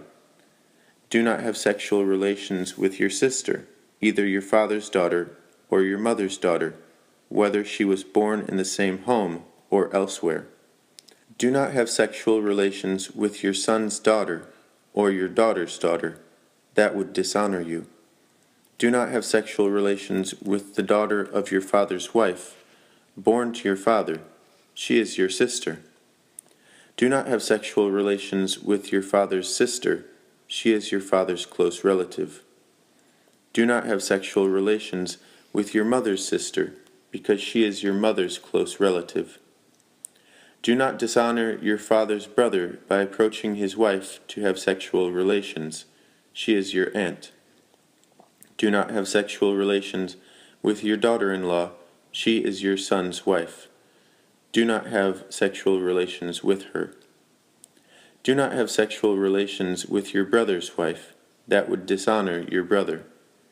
Do not have sexual relations with both a woman and her daughter. Do not have sexual relations with either her son's daughter or her daughter's daughter. They are her close relatives. that is wickedness. Do not take your wife's sister as a rival wife and have sexual relations with her while your wife is living. Do not approach a woman to have sexual relations during the uncleanness of her monthly period. Do not have sexual relations with your neighbor's wife and defile yourself with her. Do not give any of your children to be sacrificed to Molech, for you must not profane the name of your God. I am the Lord. Do not lie with a man as one lies with a woman, that is detestable. Do not have sexual relations with an animal and defile yourself with it. A woman must not present herself to an animal to have sexual relations with it. That is a perversion. Do not defile yourself in any of these ways, because this is how the nations that I am going to drive out before you became defiled. Even the land was defiled, so I punished it for its sin, and the land vomited out its inhabitants. But you must keep my decrees and my laws. The native born and the aliens living among you must not do any of these detestable things, for all these things were done by the people who lived in the land before you, and the land became defiled. And if you defile the land, it will vomit you out as it vomited out the nations that were before you. Everyone who does any of these detestable things, such persons must be cut off from their people.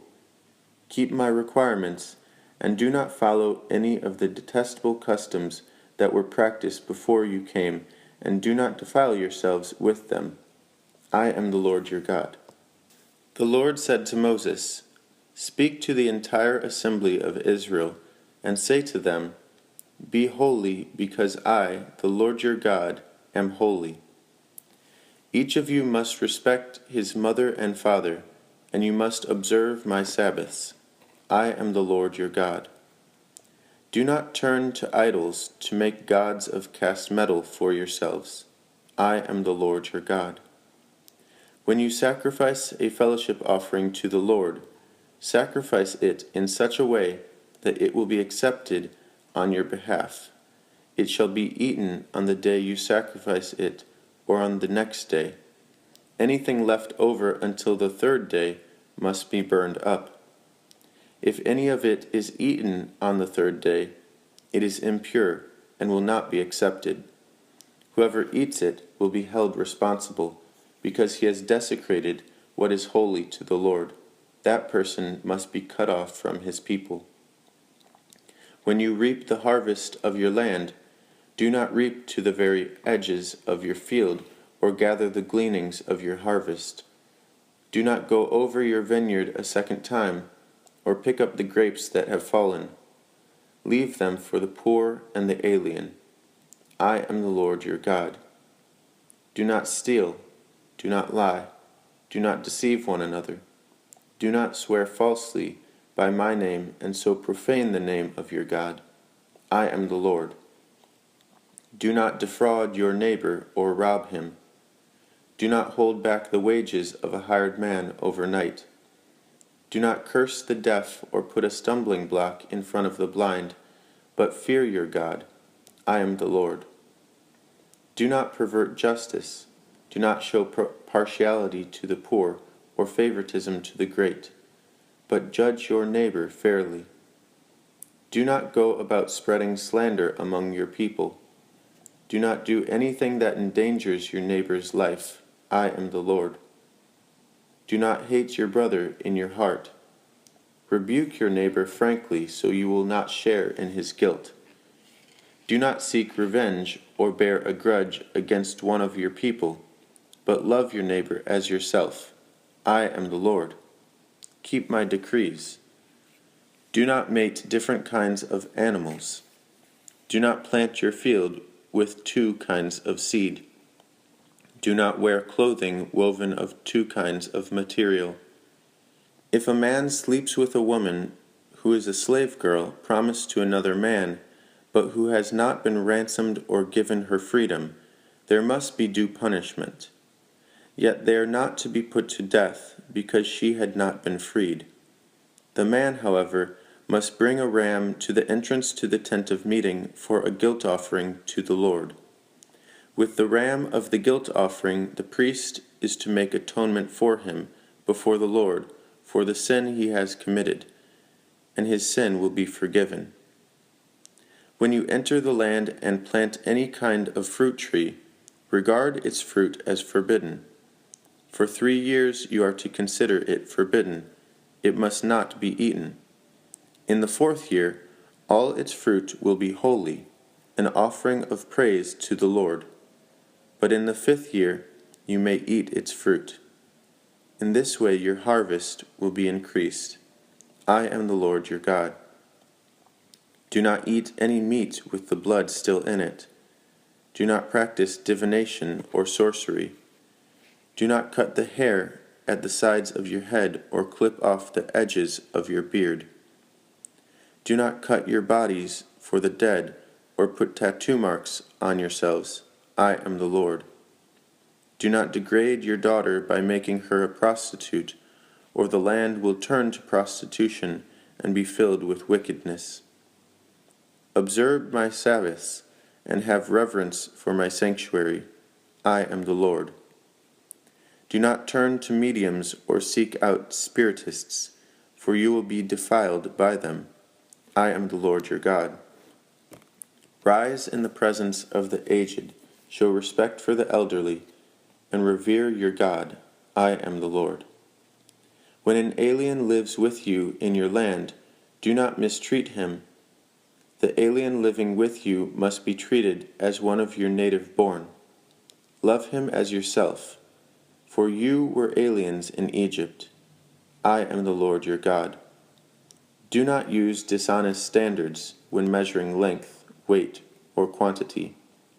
Use honest scales and honest weights, an honest ephah and an honest hin. I am the Lord your God, who brought you out of Egypt. Keep all my decrees and all my laws, and follow them. I am the Lord. The Lord said to Moses, Say to the Israelites, any Israelite or any alien living in Israel who gives any of his children to Molech must be put to death. The people of the community are to stone him. I will set my face against that man, and I will cut him off from his people. For by giving his children to Molech, he has defiled my sanctuary and profaned my holy name. If the people of the community close their eyes when that man gives one of his children to Molech, and they fail to put him to death, I will set my face against that man and his family, and will cut off from their people both him and all who follow him in prostituting themselves to Molech. I will set my face against the person who turns to mediums and spiritists to prostitute himself by following them, and I will cut him off from his people. Consecrate yourselves and be holy, because I am the Lord your God. Keep my decrees and follow them. I am the Lord who makes you holy. If anyone curses his father or mother, he must be put to death. He has cursed his father or his mother, and his blood will be on his own head. If a man commits adultery with another man's wife, with the wife of his neighbor, both the adulterer and the adulteress must be put to death. If a man sleeps with his father's wife, he has dishonored his father. Both the man and the woman must be put to death. Their blood will be on their own heads. If a man sleeps with his daughter-in-law, both of them must be put to death. What they have done is a perversion. Their blood will be on their own heads. If a man lies with a man as one lies with a woman, both of them have done what is detestable. They must be put to death. Their blood will be on their own heads. If a man marries both a woman and her mother, it is wicked. Both he and they must be burned in the fire, so that no wickedness will be among you. If a man has sexual relations with an animal, he must be put to death, and you must kill the animal. If a woman approaches an animal to have sexual relations with it, kill both the woman and the animal. They must be put to death, their blood will be on their own heads. If a man marries his sister, the daughter of either his father or his mother, and they have sexual relations, it is a disgrace. They must be cut off before the eyes of their people. He has dishonored his sister and will be held responsible.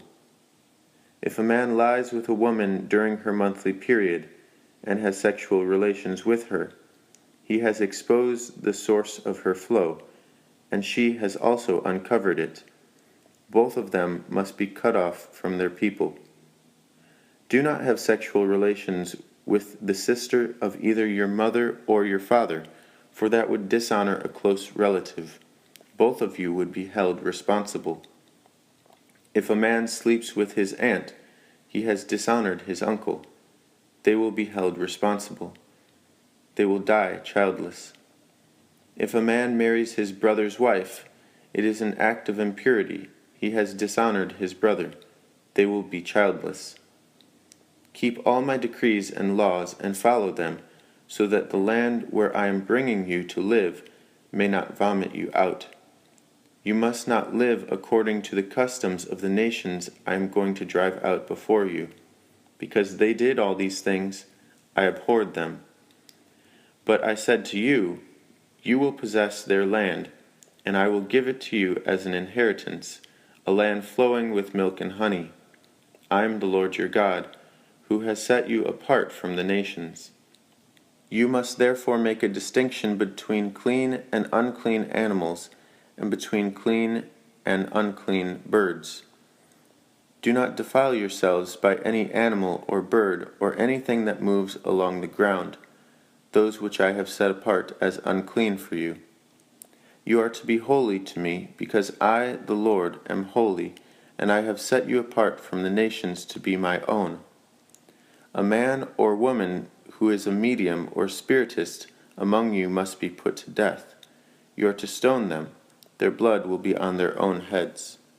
The Lord said to Moses, Speak to the priests, the sons of Aaron, and say to them, A priest must not make himself ceremonially unclean for any of his people who die, except for a close relative, such as his mother or father, his son or daughter, his brother, or an unmarried sister who is dependent on him since she has no husband. For her, he may make himself unclean. He must not make himself unclean for people related to him by marriage, and so defile himself. Priests must not shave their heads, or shave off the edges of their beards, or cut their bodies. They must be holy to their God, and must not profane the name of their God, because they present the offerings made to the Lord by fire, the food of their God. They are to be holy. They must not marry women defiled by prostitution or divorced from their husbands, because priests are holy to their God. Regard them as holy, because they offer up the food of your God. Consider them holy, because I, the Lord, am holy, I who make you holy. If a priest's daughter defiles herself by becoming a prostitute, she disgraces her father. She must be burned in the fire. The high priest, the one among his brothers who has had the anointing oil poured on his head, and who has been ordained to wear the priestly garments, must not let his hair become unkempt or tear his clothes. He must not enter a place where there is a dead body. He must not make himself unclean, even for his father or mother, nor leave the sanctuary of his God or desecrate it, because he has been dedicated by the anointing oil of his God. I am the Lord. The woman he marries must be a virgin. He must not marry a widow, a divorced woman, or a woman defiled by prostitution, but only a virgin from his own people, so he will not defile his offspring among his people. I am the Lord, who makes him holy. The Lord said to Moses, Say to Aaron, For the generations to come, none of your descendants who has a defect may come near to offer the food of his God. No man who has any defect may come near, no man who is blind, or lame, disfigured, or deformed, no man with a crippled foot or hand, or who is hunchbacked, or dwarfed, or who has any eye defect, or who has festering or running sores, or damaged testicles.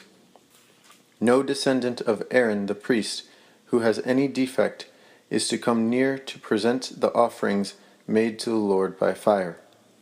He has a defect, he must not come near to offer the food of his God. He may eat the most holy food of his God, as well as the holy food. Yet because of his defect, he must not go near the curtain or approach the altar, and so desecrate my sanctuary. I am the Lord, who makes them holy. So Moses told this to Aaron and his sons, and to all the Israelites. The Lord said to Moses, "Tell Aaron and his sons to treat with respect the sacred offerings the Israelites consecrate to me, so they will not profane my holy name. I am the Lord. Say to them, for the generations to come, if any of your descendants is ceremonially unclean, and yet comes near the sacred offerings that the Israelites consecrate to the Lord, that person must be cut off from my presence. I am the Lord. If a descendant of Aaron has an infectious skin disease or a bodily discharge, he may not eat the sacred offering until he is cleansed. He will also be unclean if he touches something defiled by a corpse, or by anyone who has an emission of semen, or if he touches any crawling thing that makes him unclean, or any person who makes him unclean, whatever the uncleanness may be. The one who touches any such thing will be unclean till evening. He must not eat any of the sacred offerings, unless he has bathed himself with water. When the sun goes down, he will be clean, and after that he may eat the sacred offerings, for they are his food. He must not eat anything found dead or torn by wild animals, and so become unclean through it. I am the Lord. The priests are to keep my requirements, so that they do not become guilty and die for treating them with contempt.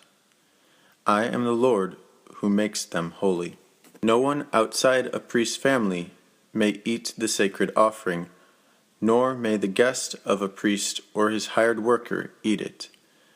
But if a priest buys a slave with money, or if a slave is born in his household, that slave may eat his food. If a priest's daughter marries anyone other than a priest, she may not eat any of the sacred contributions. But if a priest's daughter becomes a widow or is divorced, yet has no children, and she returns to live in her father's house as in her youth, she may eat of her father's food. No authorized person, however, may eat any of it.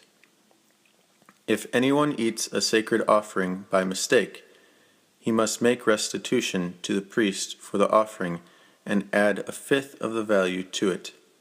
The priest must not desecrate the sacred offerings the Israelites present to the Lord by allowing them to eat the sacred offerings and so bring upon them guilt, requiring payment. I am the Lord who makes them holy. The Lord said to Moses, "Speak to Aaron and his sons and to all the Israelites and say to them, if any of you, either an Israelite or an alien living in Israel, presents a gift for a burnt offering to the Lord, either to fulfill a vow or as a freewill offering, you must present a male without defect from the cattle, sheep, or goats, in order that it may be accepted on your behalf. Do not bring anything with a defect, because it will not be accepted on your behalf. When anyone brings from the herd or flock a fellowship offering to the Lord to fulfill a special vow or as a freewill offering, it must be without defect or blemish to be acceptable. Do not offer to the Lord the blind, the injured, or the maimed, or anything with warts or festering running sores. Do not place any of these on the altar as an offering made to the Lord by fire.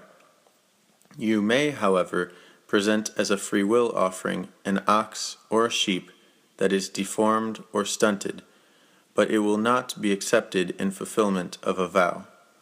You must not offer to the Lord an animal whose testicles are bruised, crushed, torn, or cut. You must not do this in your own land, and you must not accept such animals from the hand of a foreigner and offer them as the food of your God. They will not be accepted on your behalf, because they are deformed and have defects. The Lord said to Moses, "When a calf, a lamb, or a goat is born, it is to remain with its mother for 7 days.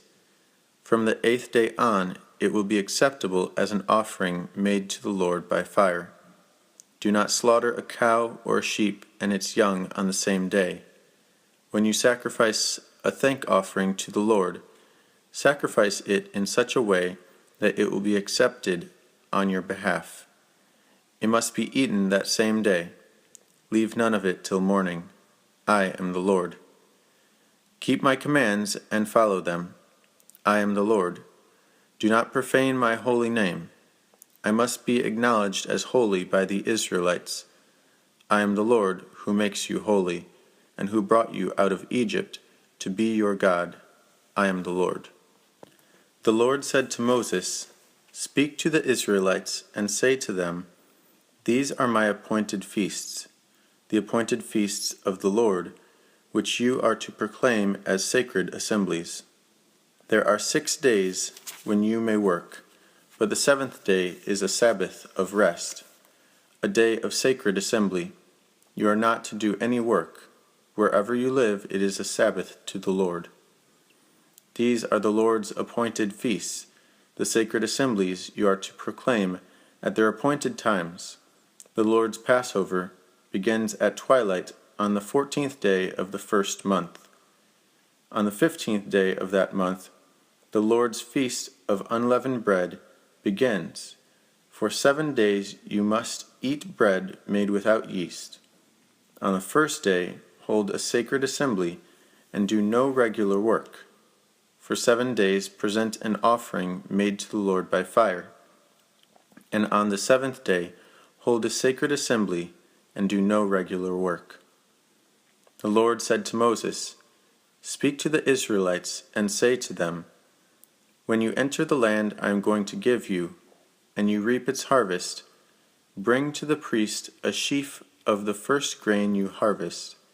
He is to wave the sheaf before the Lord, so it will be accepted on your behalf. The priest is to wave it on the day after the Sabbath. On the day you wave the sheaf, you must sacrifice a burnt offering to the Lord, a lamb a year old without defect, together with its grain offering of 2/10 of an ephah of fine flour mixed with oil, an offering made to the Lord by fire, a pleasing aroma, and its drink offering of 1/4 of a hin of wine. You must not eat any bread or roasted or new grain until the very day you bring this offering to your God. It is to be a lasting ordinance for the generations to come wherever you live. From the day after the Sabbath, the day you brought the sheaf of the wave offering, count off 7 full weeks. Count off 50 days up to the day after the 7th Sabbath, and then present an offering of new grain to the Lord from wherever you live. Bring 2 loaves made of 2/10 of an ephah of fine flour, baked with yeast, as a wave offering of firstfruits to the Lord. Present with this bread 7 male lambs, each a year old and without defect, 1 young bull and 2 rams. They will be a burnt offering to the Lord, together with their grain offerings and drink offerings, an offering made by fire, an aroma pleasing to the Lord. Then sacrifice 1 male goat for a sin offering, and 2 lambs, each a year old, for a fellowship offering. The priest is to wave the 2 lambs before the Lord as a wave offering, together with the bread of the firstfruits. They are a sacred offering to the Lord for the priest.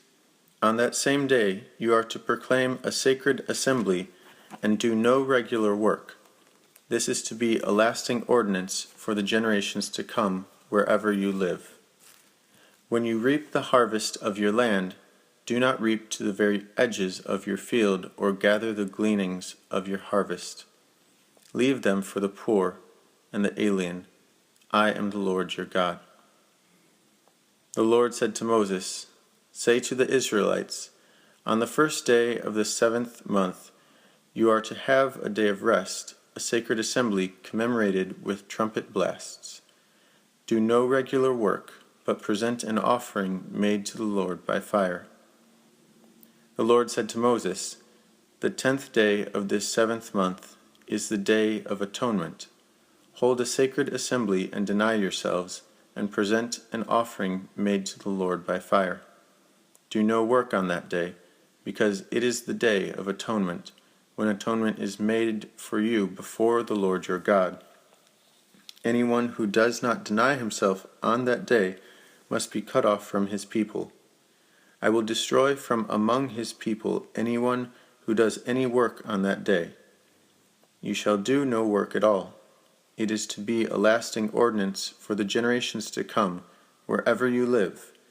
It is a Sabbath of rest for you, and you must deny yourselves. From the evening of the 9th day of the month until the following evening, you are to observe your Sabbath." The Lord said to Moses, "Say to the Israelites, on the 15th day of the 7th month, the Lord's Feast of Tabernacles begins, and it lasts for 7 days. The first day is a sacred assembly. Do no regular work. For 7 days present offerings made to the Lord by fire, and on the 8th day hold a sacred assembly and present an offering made to the Lord by fire. It is the closing assembly. Do no regular work. These are the Lord's appointed feasts, which you are to proclaim as sacred assemblies for bringing offerings made to the Lord by fire: the burnt offerings and grain offerings, sacrifices and drink offerings required for each day.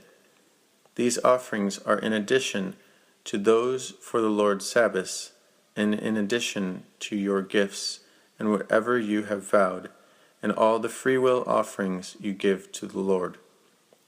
So beginning with the 15th day of the 7th month, after you have gathered the crops of the land, celebrate the festival to the Lord for 7 days. The first day is a day of rest, and the 8th day is also a day of rest. On the first day you are to take choice fruit from the trees, and palm fronds, leafy branches, and poplars, and rejoice before the Lord your God for 7 days. Celebrate this as a festival to the Lord for 7 days each year. This is to be a lasting ordinance for the generations to come. Celebrate it in the 7th month.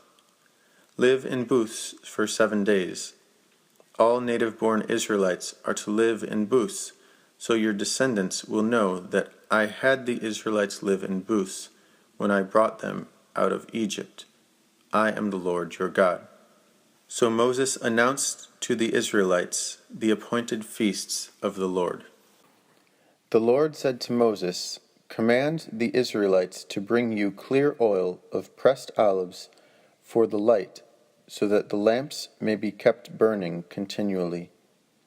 Outside the curtain of the testimony, in the tent of meeting, Aaron is to tend the lamps before the Lord from evening till morning continually. This is to be a lasting ordinance for the generations to come.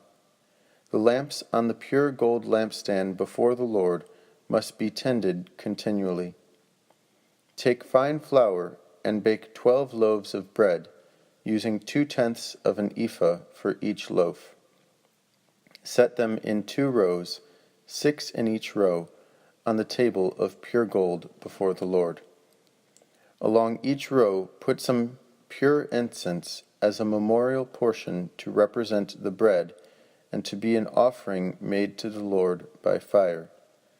This bread is to be set out before the Lord regularly, Sabbath after Sabbath, on behalf of the Israelites, as a lasting covenant. It belongs to Aaron and his sons, who are to eat it in a holy place, because it is a most holy part of their regular share of the offerings made to the Lord by fire. Now the son of an Israelite mother and an Egyptian father went out among the Israelites, and a fight broke out in the camp between him and an Israelite. The son of the Israelite woman blasphemed the name with a curse, so they brought him to Moses.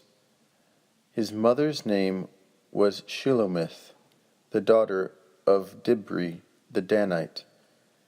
They put him in custody until the will of the Lord should be made clear to them. Then the Lord said to Moses, "Take the blasphemer outside the camp. All those who heard him are to lay their hands on his head, and the entire assembly is to stone him. Say to the Israelites, if anyone curses his God, he will be held responsible. Anyone who blasphemes the name of the Lord must be put to death. The entire assembly must stone him, whether an alien or native born. When he blasphemes the name, he must be put to death. If anyone takes the life of a human being, he must be put to death. Anyone who takes the life of someone's animal must make restitution, life for life. If anyone injures his neighbor, whatever he has done must be done to him. Fracture for fracture, eye for eye, tooth for tooth. As he has injured the other, so he is to be injured. Whoever kills an animal must make restitution, but whoever kills a man must be put to death. You are to have the same law for the alien and the native born. I am the Lord your God." Then Moses spoke to the Israelites, and they took the blasphemer outside the camp and stoned him. The Israelites did as the Lord commanded Moses. The Lord said to Moses on Mount Sinai, "Speak to the Israelites and say to them, when you enter the land I am going to give you, the land itself must observe a Sabbath to the Lord. For 6 years sow your fields, and for 6 years prune your vineyards, and gather their crops. But in the 7th year the land is to have a Sabbath of rest, a Sabbath to the Lord. Do not sow your fields or prune your vineyards. Do not reap what grows of itself, or harvest the grapes of your untended vines. The land is to have a year of rest.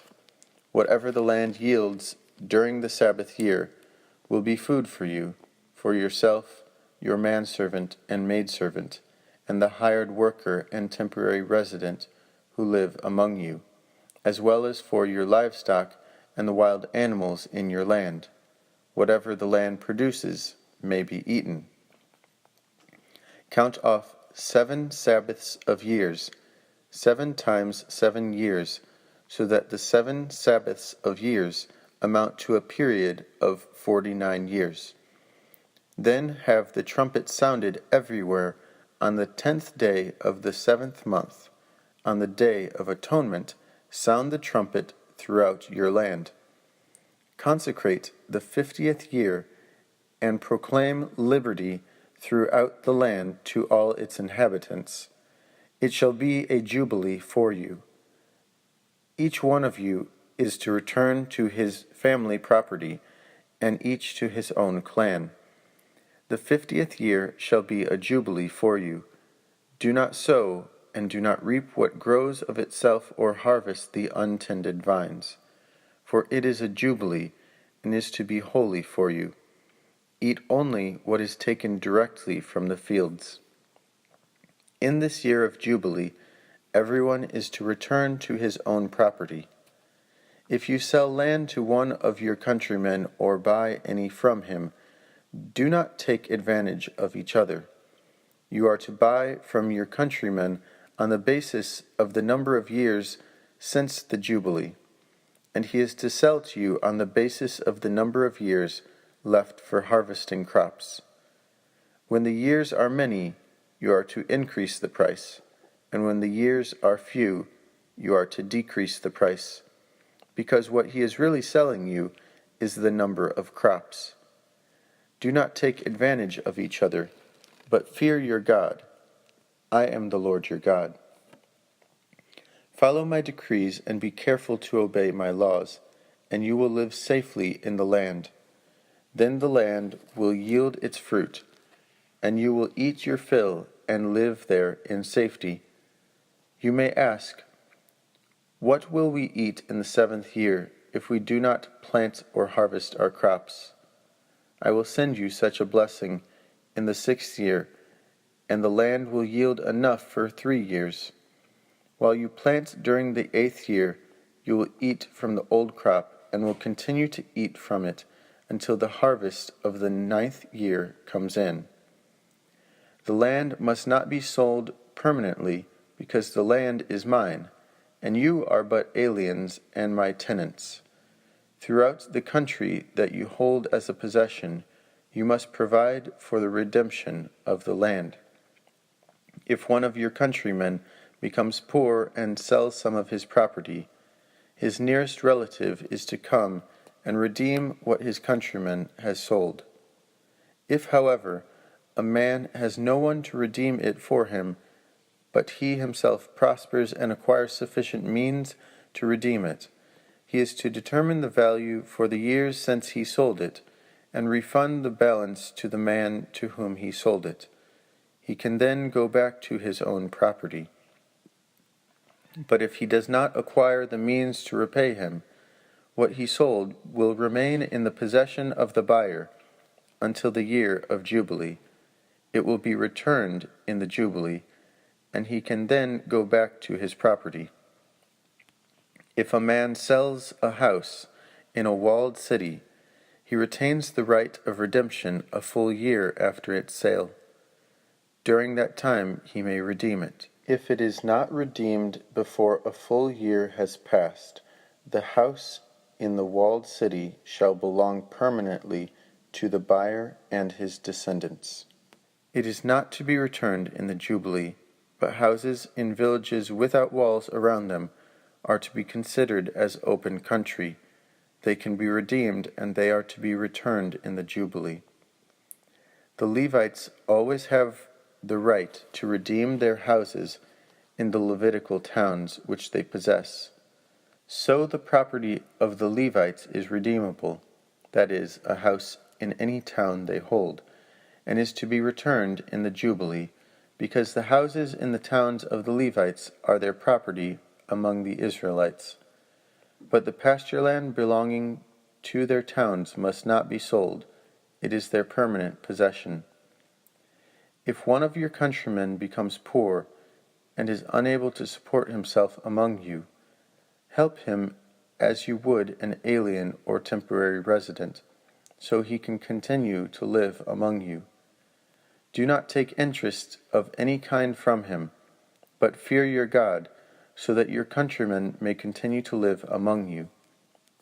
You must not lend him money at interest, or sell him food at a profit. I am the Lord your God, who brought you out of Egypt, to give you the land of Canaan, and to be your God.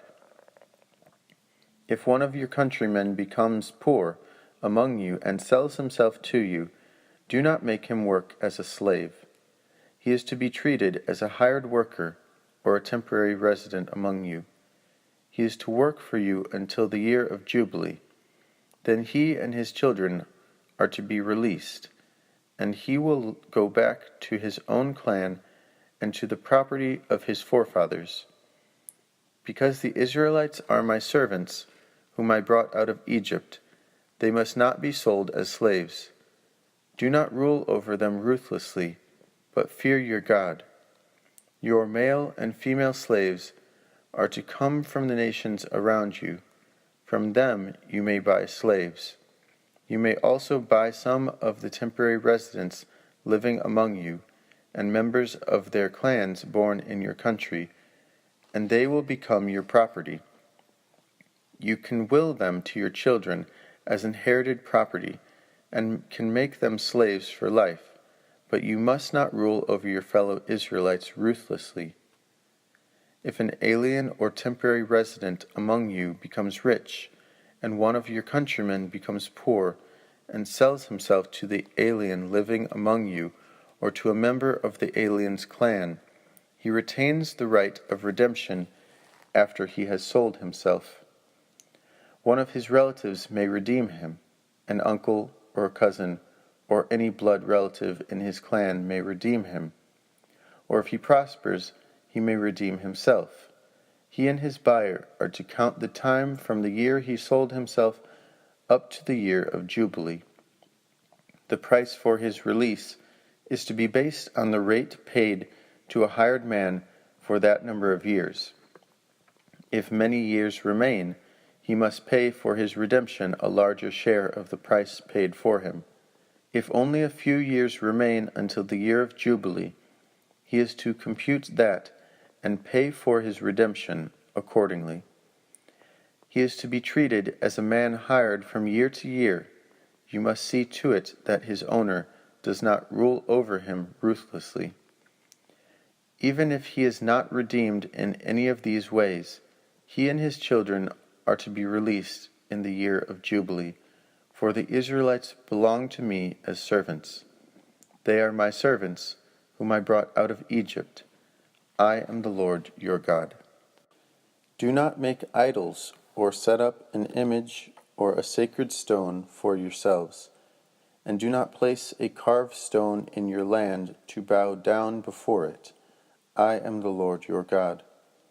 Observe my Sabbaths and have reverence for my sanctuary. I am the Lord.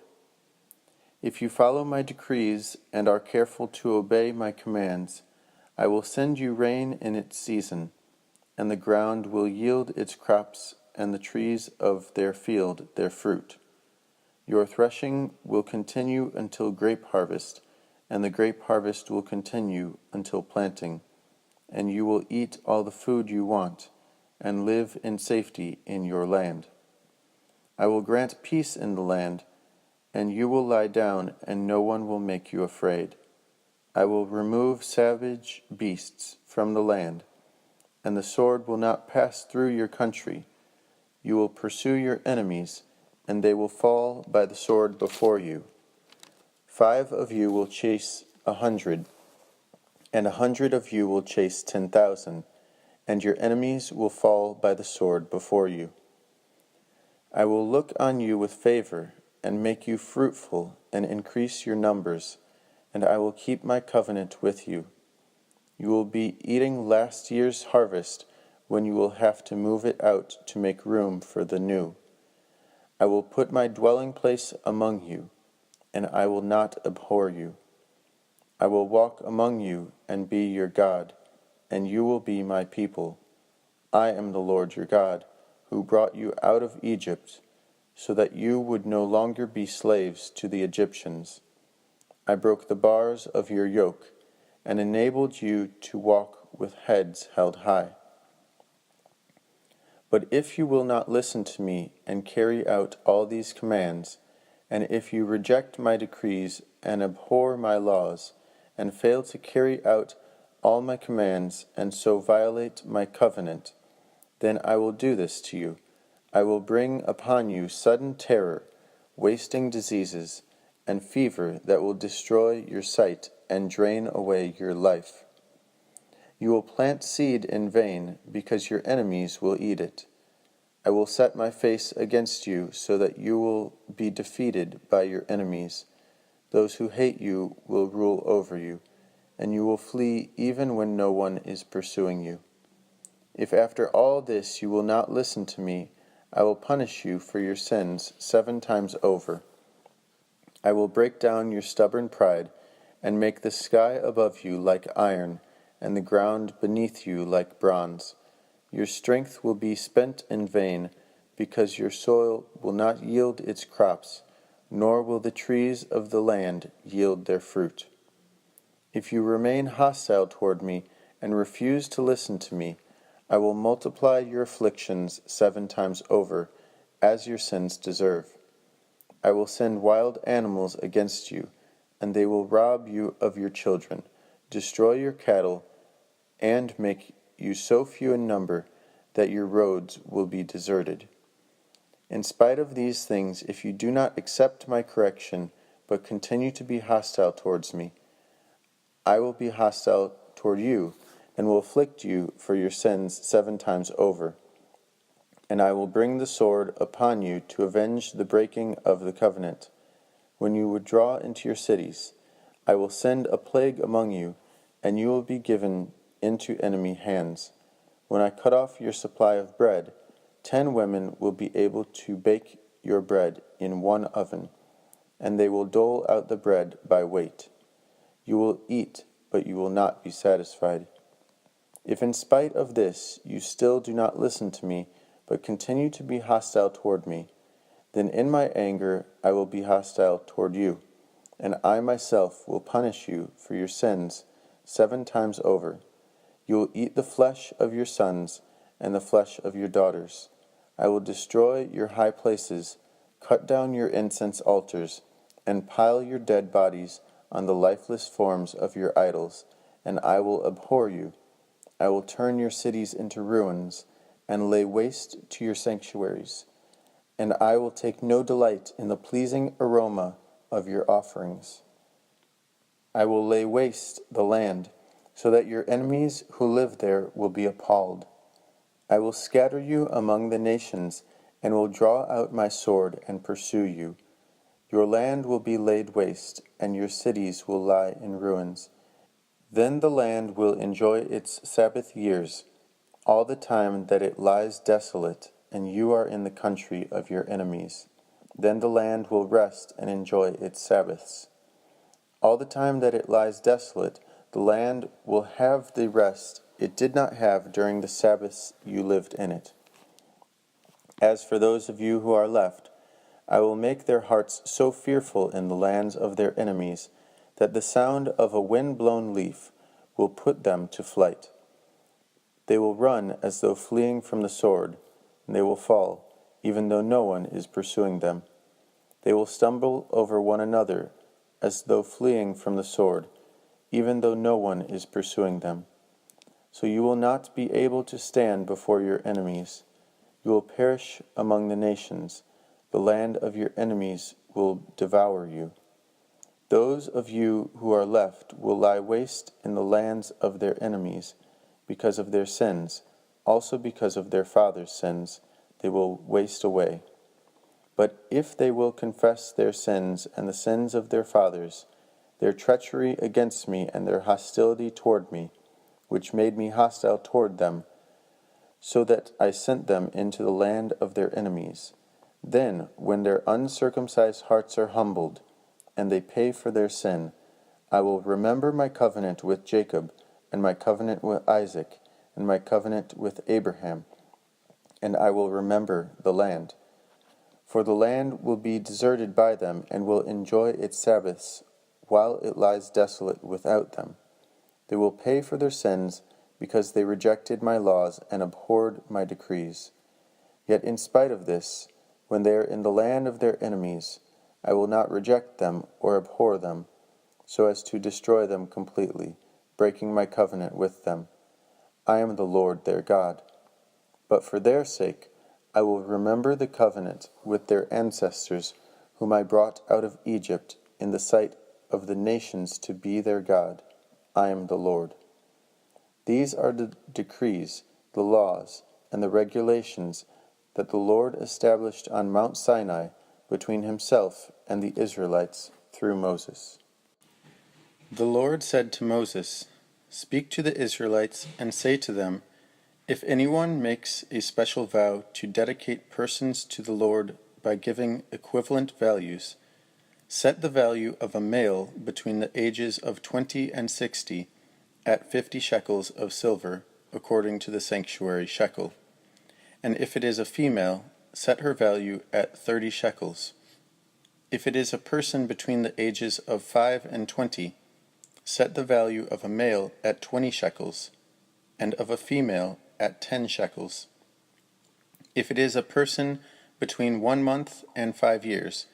Set the value of a male at 5 shekels of silver, and that of a female at 3 shekels of silver. If it is a person 60 years old or more, set the value of a male at 15 shekels, and of a female at 10 shekels. If anyone making the vow is too poor to pay the specified amount, he is to present the person to the priest, who will set the value for him according to what the man making the vow can afford. If what he vowed is an animal that is acceptable as an offering to the Lord, such an animal given to the Lord becomes holy. He must not exchange it or substitute a good one for a bad one, or a bad one for a good one. If he should substitute one animal for another, both it and the substitute become holy. If what he vowed is a ceremonially unclean animal, one that is not acceptable as an offering to the Lord, the animal must be presented to the priest, who will judge its quality as good or bad. Whatever value the priest then sets, that is what it will be. If the owner wishes to redeem the animal, he must add a fifth to its value. If a man dedicates his house as something holy to the Lord, the priest will judge its quality as good or bad. Whatever value the priest then sets, so it will remain. If the man who dedicates his house redeems it, he must add a fifth to its value, and the house will again become his. If a man dedicates to the Lord part of his family land, its value is to be set according to the amount of seed required for it, 50 shekels of silver to a homer of barley seed. If he dedicates his field during the year of Jubilee, the value that has been set remains. But if he dedicates his field after the Jubilee, the priest will determine the value according to the number of years that remain until the next year of Jubilee, and its set value will be reduced. If the man who dedicates the field wishes to redeem it, he must add a fifth to its value, and the field will again become his.